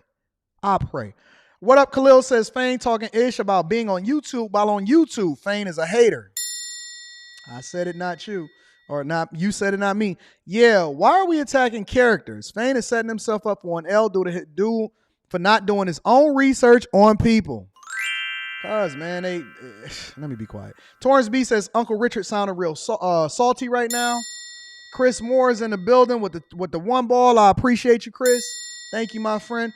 J Dub says, wanted to drop a love offering in a plate. I thought that this guy was cool, but forget it. I choose not to follow him. No, don't unfollow him. Don't unfollow him. I don't want y'all to not get information that he may have for y'all. See, I'm not a hater. I just like to compete. Levi Apparel says, say first class write-off is the business move. Shh. Let him keep flying coach in the back of the plane like he pretending like he is. J Ben says, I don't know what Richie Rich hooting and hollering about. I just know my coaching calls got my pockets up 30%. From when I started, hashtag bag chaser. Shout out to J Ben. Real talk. Chris Moore says, black brothers going at each other is not good, player. Then tell him to leave me alone. Tell him to leave me alone and I won't go at nobody. I ain't bothered nobody in like 8 months, bro. 6-8 months. I ain't went at nobody. Antonio Watkins says he is slow. He doesn't know about your 17 properties, which is passive income. He just talking. That produces roughly $39,500 a month. We not going to go there, though. LLC says, oh, Richard Fain is definitely talking about you and us, Anton. Remember Ebonics? Well, this NGA is speaking broke Bonics. He won us broken, and broke back so he can feel better. And that's the real game.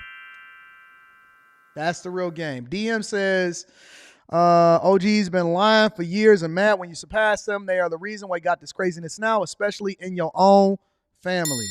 All skin folk ain't kinfolk. Aaron Woe says, he either going bankrupt or he using you for views. I don't think he's going bankrupt. I just think he feels some type of way. Easy Money says the pot calling the pan black is hilarious. Trish is in the building, says consider a collab. Nope. Not interested. I don't need these niggas. My name is Corey says, he said in an old video how he got to the financial space because people were in the comments asking him about how he makes his money, and he admitted he was apprehensive making the switch because he didn't want to spread the info. Oh, so you're a gatekeeper. That's how you're a gatekeeper. Okay. Power Washing Pro says he's going to go to that garage and stick his head in one of those cardboard boxes. Keep on cooking. Hashtag gang gang. Patreon gang. Make sure y'all tap into the Patreon. Link is in the description. Power Washing says, tell him to cam up AD. I bet he will not. He got this much mud on his face. He triggered big time. Hashtag Patreon gang. I'm leaving him alone unless you want to continue to go that way. I can't wait to hear the rebuttal. You know he gonna feel some type of way. Power Washing Pro says, you the realest businessman on YouTube. He's big mad. Hashtag Patreon gang. Wealth Building Journey says, looks like he traded in a JOB and bank it for a JOB on YouTube. Am I missing something? And it ain't nothing wrong with that. It ain't nothing wrong with that. As long as you're not doing nothing illegal, that's all that matters. Sadiq hit me with the 10 ball. Thank you, Sadiq. I appreciate you. Knob says, Anton, that thumb you mentioned you were going to use with a salt shaker, sprinkling him with hypocrite seasoning with the caption seasoned borrower. Leave me alone, bro. Teaching versus leading are two different things. In my opinion, AD keep leading you on a different level that everyone ain't privy to. Hashtag Patreon. Chris Moore says, a watch only tells time no matter how much it costs. Easy Money says, I'm 59 and this OG loves you. Thank you, OG. I appreciate you. It ain't everybody. Rod says, new bag chaser here. Just wanted to say, regardless of the haters, I appreciate your message. You add value into my life already. As a result, I doubled my income in 3 months and I'm not done. Thank you.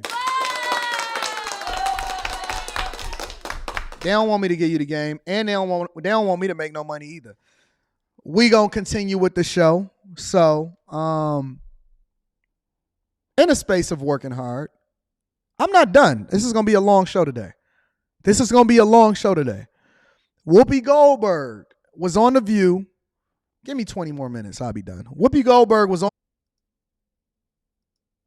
Did they try to prevent me from going? Oh, they tried to play me. Did they try to play me? Oh, they tried to play me. Okay, we going to get there. Nah, we getting there. Let's continue. Y'all know what happened. Let's continue.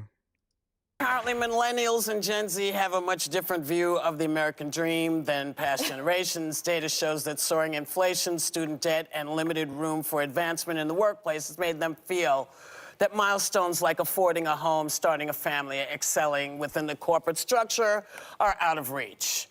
Does every generation feel this way at some point? I say yes. What do you think? Well, since we're sticking with our clip, I will say, let me say this. Oh, we're going to get to it. I see this is not going to be over. I will say that I did get a little message on my YouTube that basically, I did get a little message, but we got this. theme today. It's the economy, stupid. Like, my generation is the generation of the housing crisis, the financial crisis, 9/11. We've been in war basically my entire generation. You've got 45% of people ages 18 to 29 living with their parents.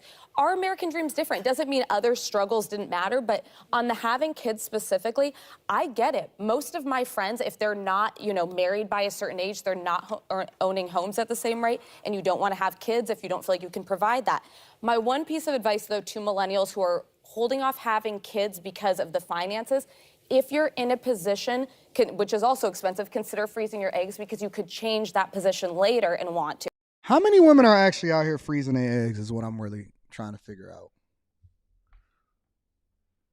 How many women are actually freezing their eggs? And here's my other question. Why is the American dream of yesteryear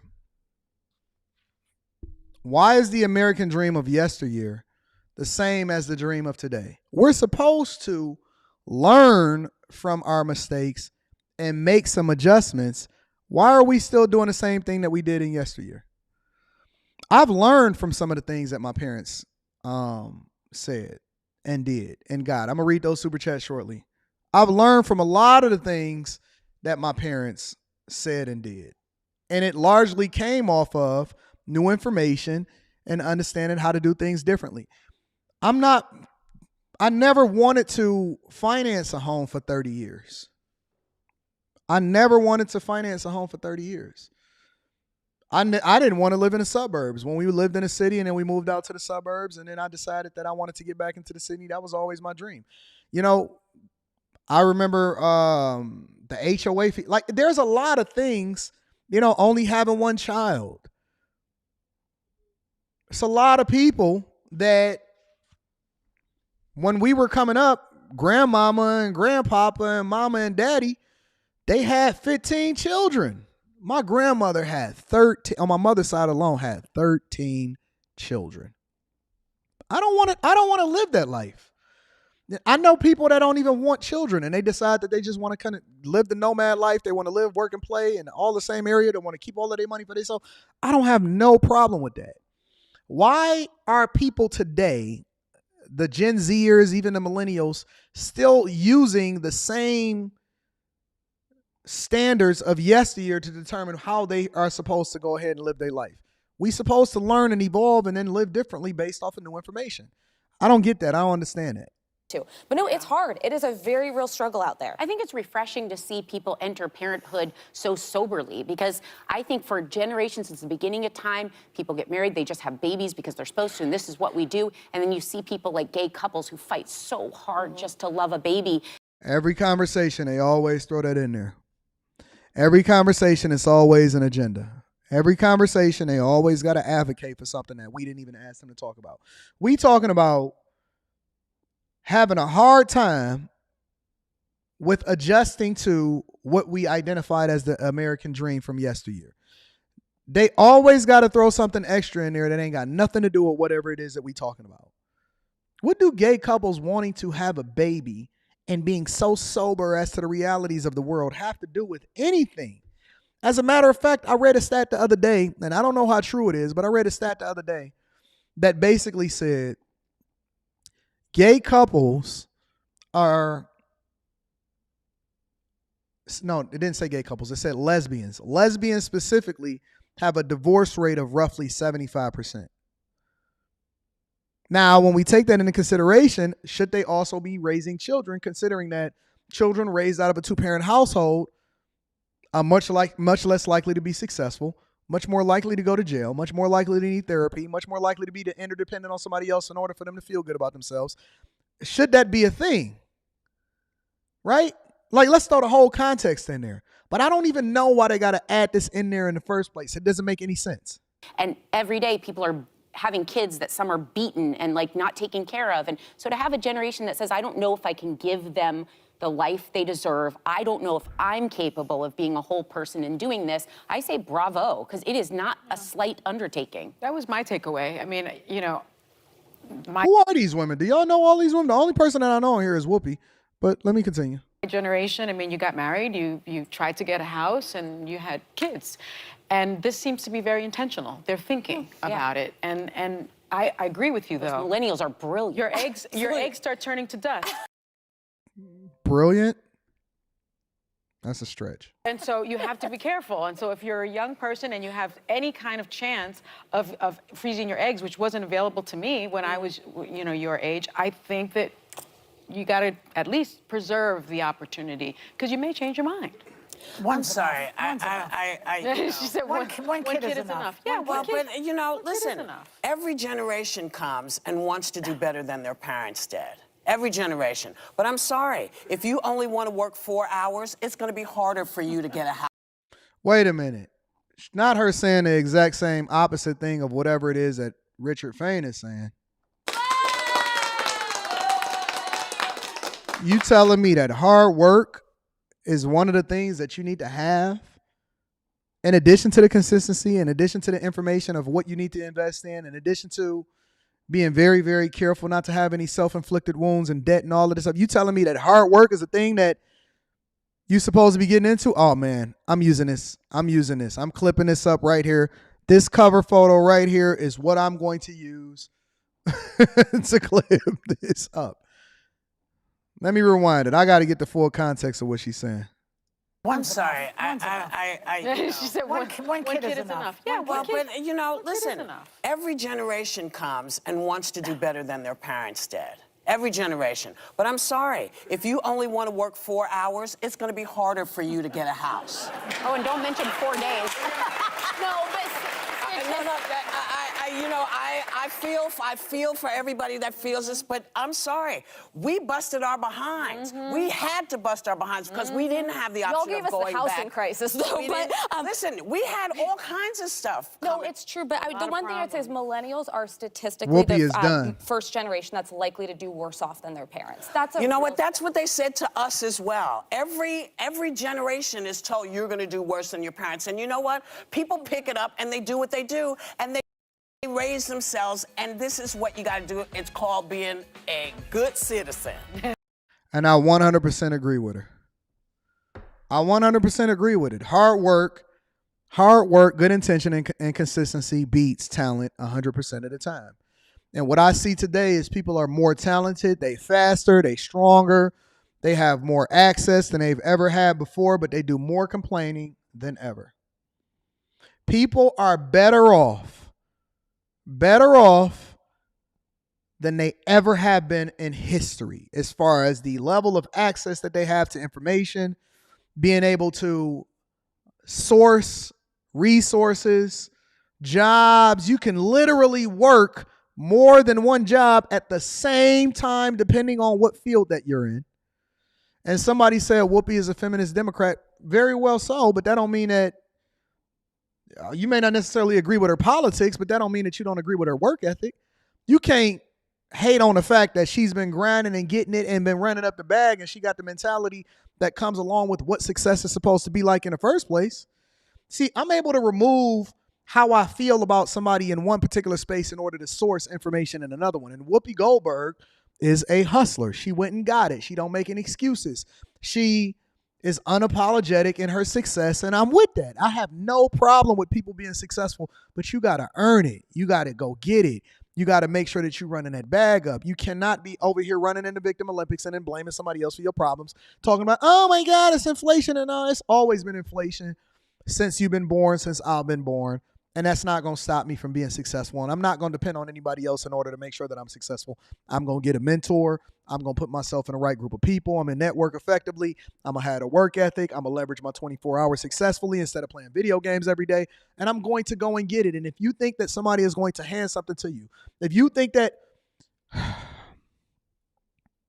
you know what passive income, people that usually get passive income, you know what that usually comes in the form of? For the overwhelming majority of the population, Social Security. They're depending on something that may or may not even be there when they retire. Real talk. Most people do not do the thing that's intentional. They go and get car notes. They get 30-year mortgages where by the time they get done paying for that home, they done paid 2 or 3 times whatever it is that home was worth or what they paid for it, right? The majority of their assets or the majority of their network is tied up in their home. And if they did contribute into their 401k, they continue to pour money into things that do not add value. And don't get me wrong, I want you to live life, but the thing I want you to do first is to make sure that you're living life based off of making a sacrifice first, because life is much more better, or there's much better not playing catch up, but instead being able to make the good decisions early. Don't get the student loan debt, right? Work hard. And working hard, and who put this 40 hours a week thing up there as the litmus? I don't know anybody that's incredibly successful that only work 40 hours a week. Real talk. I don't know anybody that's successful that only works 40 hours a week. So if you want that life, look, you can want whatever it is that you want as long as you don't do it illegally. But the thing that I advocate for is, I know that overwhelmingly, and when I say overwhelmingly, I mean almost everybody. It's the reason why everybody playing a Powerball, because everybody want to be rich. Everybody want to be rich. And see, a Blue Hustle says y'all worried about owning stuff and you can't nothing with you. Yo, being a good steward of your stuff and leaving this earth in a better space had you not been being here, that's something that you're supposed to do. You ain't just supposed to be out here tearing up and not owning nothing, and then you have kids. And see, that's the problem. See, if it's just you, that's fine. If it's just you, that's fine. God said that you're supposed to be a good steward of your stuff. You're supposed to leave something as an inheritance to your children. If you got kids, then you're not supposed to leave them with fish fries and no insurance, and they don't even have no way to bury you, and they got to take on the debt that you had and all the residual effects. Because when we talking about wealth, I'm not just talking about money. I'm talking about a mindset. I'm talking about a lifestyle. I'm talking about how you treat people. I'm talking about all encompassing.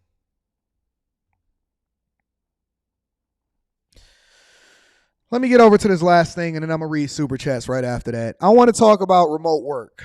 Is remote work going away? Make sure you tap into the Patreon. Link is in the description as well as pinned to the top of the chat. This is how corporate America feels about remote work in 2023. The laptop class is living in La La Land. It's messed up to assume that yes, they have to go to work, but you don't. It's not just a productivity thing. I think it's morally wrong. Listen, it doesn't work for young kids. It doesn't work for spontaneity. It doesn't really work for management. And this is how the corporate world felt about remote work in 2020, during the height of COVID-19. The biggest advantages, I think, are access to large pools of talent who don't live around the big cities and aren't willing to move there. Since we've all been forced into being remote now for 9 months, I think we've realized that if you have somebody in a particular location who's willing to work the hours to be able to collaborate, you can do it very effectively. So it's changed how we thought about hiring. Let's pause here. Notice something? In fewer than 3 years, corporate leaders have reversed their approach to remote work, and it seems like this tactic has been working. The latest data from the Census Bureau found that fewer than 26% of U.S. households still have someone working from home. That's down from 37% in early 2021. So the reason we're having this entire conversation about remote work dying is, first of all, because we kept thinking that we're going to bounce back to quote-unquote normal. When the pandemic started and we had people working from home, the idea was this is very temporary and we were all going to come back. So really what's changed the discussion about remote work is the slowdown in the labor market. There are a lot of employers out there who had suspicions about remote work from the start, and you can see that kind of by the timing of when people actually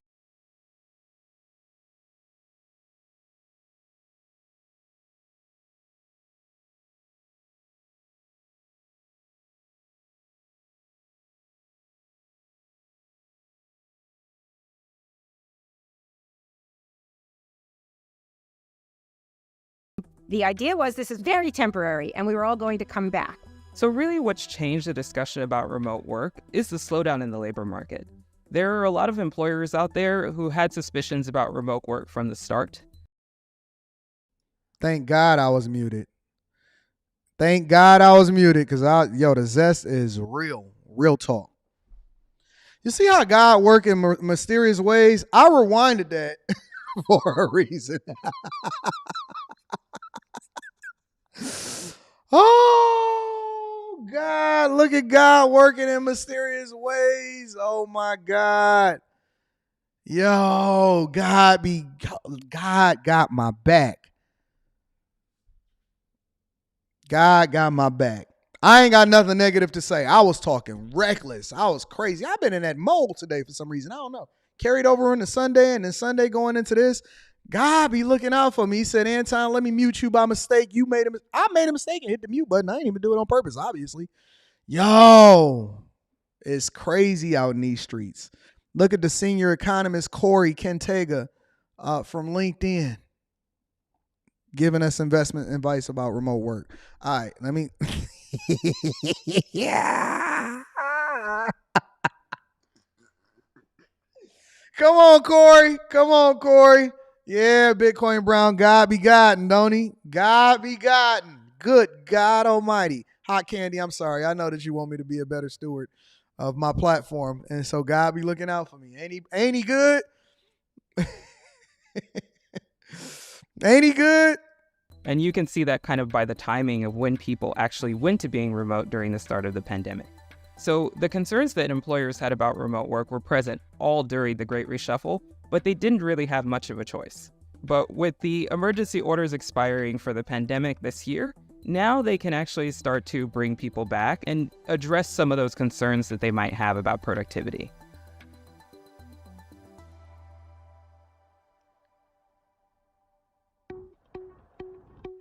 Remote work was thrust upon us basically by the pandemic. Before the pandemic, remote work was pretty rare, so about 5% of days. We were forced to work from home. All managers and professionals were basically fully remote for much of 2020. And then it turned out it's worked really well. Such as no commute, working in your sweatpants, doing your laundry between Zoom calls, but also just the savings in terms of time, in terms of money, in terms of your commute, in terms of being able to spend more time with your children or pick them up from school. That's not what I heard from people. I'm going to be honest with you. That's not what I heard from people. What I heard from people with regard to remote work,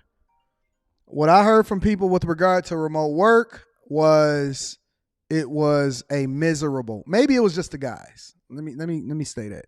A lot of guys that I heard was saying, Anton, I don't have no excuse to be able to get out of this house. I'm suffering. I'm dying out here. Yo, a lot of guys couldn't wait to get out of the crib. They could not wait to get out of the house because of remote work. It made a lot of relationships difficult. Real talk. Like, it was cool at first because you ain't got to commute, you ain't got to worry about none of that. But then people start getting stir crazy. And so I was an advocate for people getting out the house because not only did it start ruining the fabric of commercial properties and the quality of our lives, and we wasn't able to network, and commercial real estate started suffering as a result of it and all of that. It also was ruining a lot of relationships because I think that you got to miss people in order for you to continue to have a great relationship with them. You do have to miss people. And so I can do this show anywhere. I'm much more productive down here in my studios, making sure that I have the right space, the right time, be able to spread out, go get inspiration. I can bring people in order to interview them without having to have them in my crib and all of that. So remote work can be good, but there has to be a balance. And it's similar to, honestly, I equate it to what's going on in the EV gas thing, right? Because there's going to be a transition to where there's always going to be a part of your life. But I think that people are starting to embrace hybrids, some form of a hybrid, more than they're just going straight over into the EV revolution. Some people are jumping right into the EV revolution, but a lot of people still like gas cars. And so how do you ease them over there? Well, you can't just thrust it upon them. And we can debate what happened during the pandemic.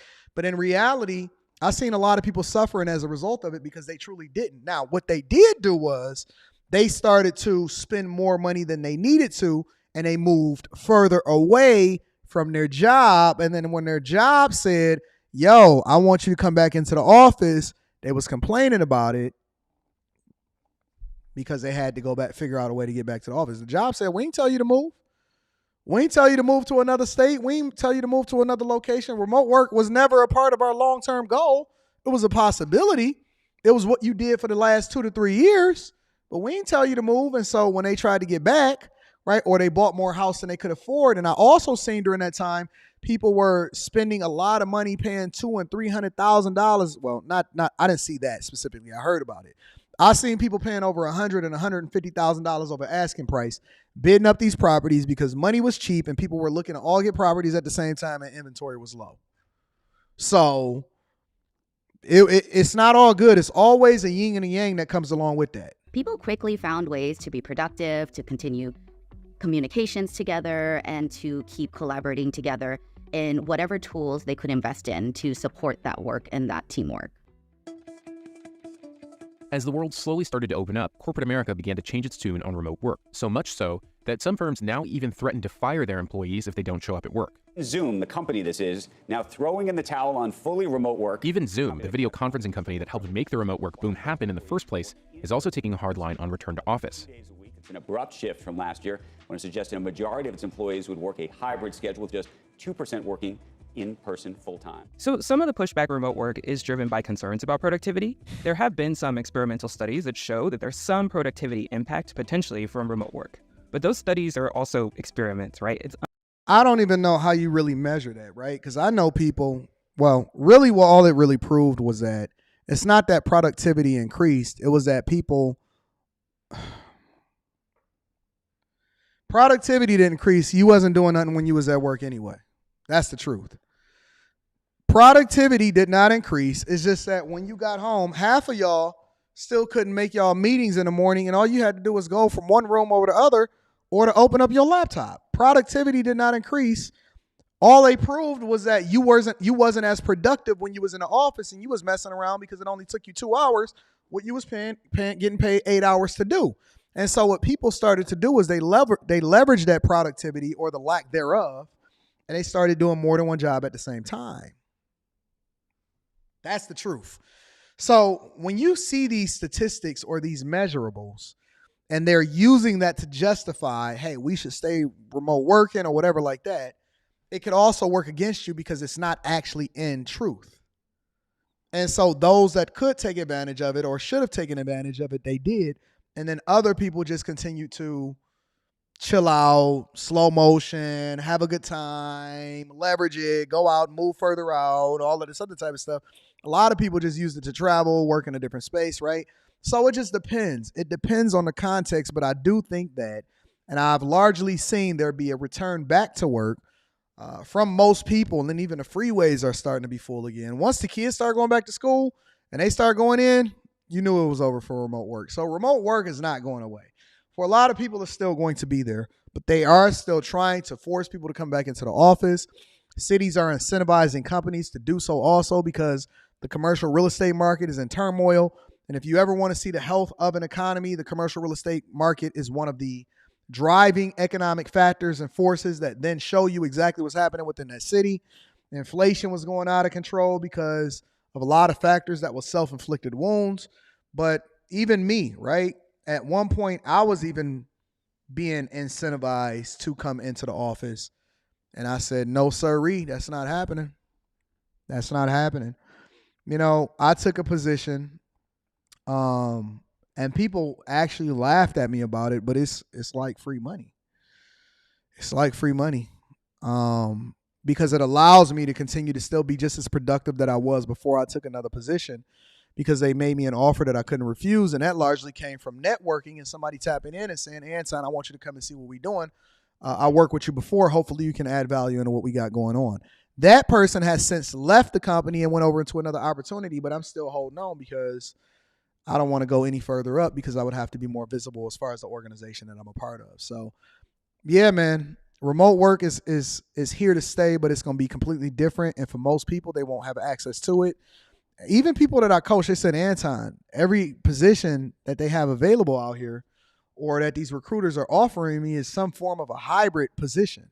So, you know, make sure that y'all continue to make the adjustments, leverage the time that you have to get the most out of it, because you never know when it's going to be over. And then y'all got to go back and, no, this is not an old video. This is a video that just came out literally yesterday. Make sure that y'all make the most of your time so that y'all can run up that bag and then continue to reinvest in yourself, whether that be assets or you making more money, because that comes in a multitude of different ways. Let me read a few of these super chats and then I'm going to get y'all up out of here. I know this show is a lot longer than y'all expected. Remember, tomorrow we're going to do an earlier show. We're doing a 10 a.m. show tomorrow. A 10 a.m. show Eastern instead of 11 a.m. Eastern. We're going to do our regular 10 a.m. show, but it's going to be an hour earlier because I got a meeting that I got to attend later than that. All right. Easy Money says, I'm 59. This OG loves your success. Thank you, my friend. I appreciate you. Rod says, new bag chaser here. Just wanted to say, regardless of the haters, I appreciate you. Oh, I read this one already. Thank you, Rod. I appreciate you for that. Messi says, Anton, what YouTube message did you get? That somebody was trying to stop me from streaming while I was streaming. I don't know who it is. It didn't say. It said that somebody was trying to stop me from streaming while I was streaming, but such is life. Shout out to Messi. I appreciate you, baby girl. Prince Elian says, dropping another 5 into that Millionaire Morning Show stock. It's a solid investment that has given me daily value and return. Listen, I love y'all. It's going to be an incredible week. Miss Crotty Shetty said she loved me and appreciate me. Look at Miss Crotty Shetty coming in with another 5-ball. Thank you, Miss Crotty Shetty. Thank you. Listen, this stream was sponsored by Tee Hanley. 30% off your first order plus a free gift. If you are not a part of the Patreon and the Bag Chasers, make sure you tap in. That link is in the description, as well as pinned to the top of the chat. Y'all better leave me alone out here in these streets. I've been itching. I've been waiting. Listen, I'm okay with losing, but you ain't going to come out here without no scars. Just be willing. Listen, if you're not willing to go the whole way, then leave me alone. Don't sneak this. Don't throw no shade. You know what I'm saying? A lot of stuff I ignore, but for some of y'all, it's worth the juice is worth the squeeze. For some of y'all, the juice is worth the squeeze. Leave. I know you watching. I'm talking directly to you. I know you watching. I'm talking directly to you. Go off and do your own thing and have your own life. Don't worry. I'm literally about to unsend the message. And I was being a nice guy too. Man, I was being so nice. I'm like, hey, let's link up. Let's talk. I'm going to show you the message that I sent. This is the message that I sent right here. It says, hey, dropped addressing my response. I'd love to have a conversation and potentially live stream with you if you're interested. Let's chat. Give me a call at God bless. That's literally what it said. God bless. Hey, love your content. I tried to play nice. This was Friday. Friday at 6:27 p.m., I sent a message to Richard Fain and said, recently seen the video that you dropped addressing my response. I'd love to have a conversation and potentially a live stream with you if you're interested. And then they went and jumped off the motherfucking bridge, bro. Always trying to be nice. Always trying to be cool. It's him. It's him. It's the right one. I clicked the link that was in the description of his video. It's him. That's where I sent it. To the link to the description in his video. Of his video, I sent it. Please don't sit here. No, he got it back. He said he got it back. I sent the link over there and I tried to be nice. So, just leave me alone, man. I'm willing to go my own way. Men going their own way on the internet. MGTOW YouTube version. Men going their own way. Just leave me alone, man. I'm good. Listen, I love y'all. I appreciate y'all. Make sure y'all tune into the Q show tonight. It's going to be a great night. And join the Patreon. I'm going to holler at y'all later. I need y'all to do me one more favor before we get up out of here.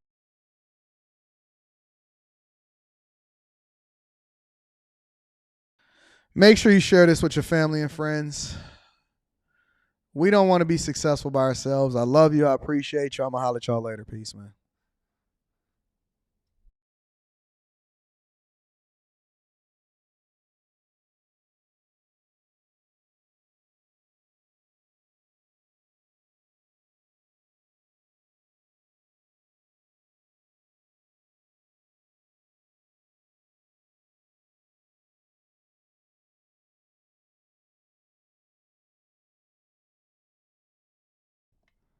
RF said, get this dude out of here.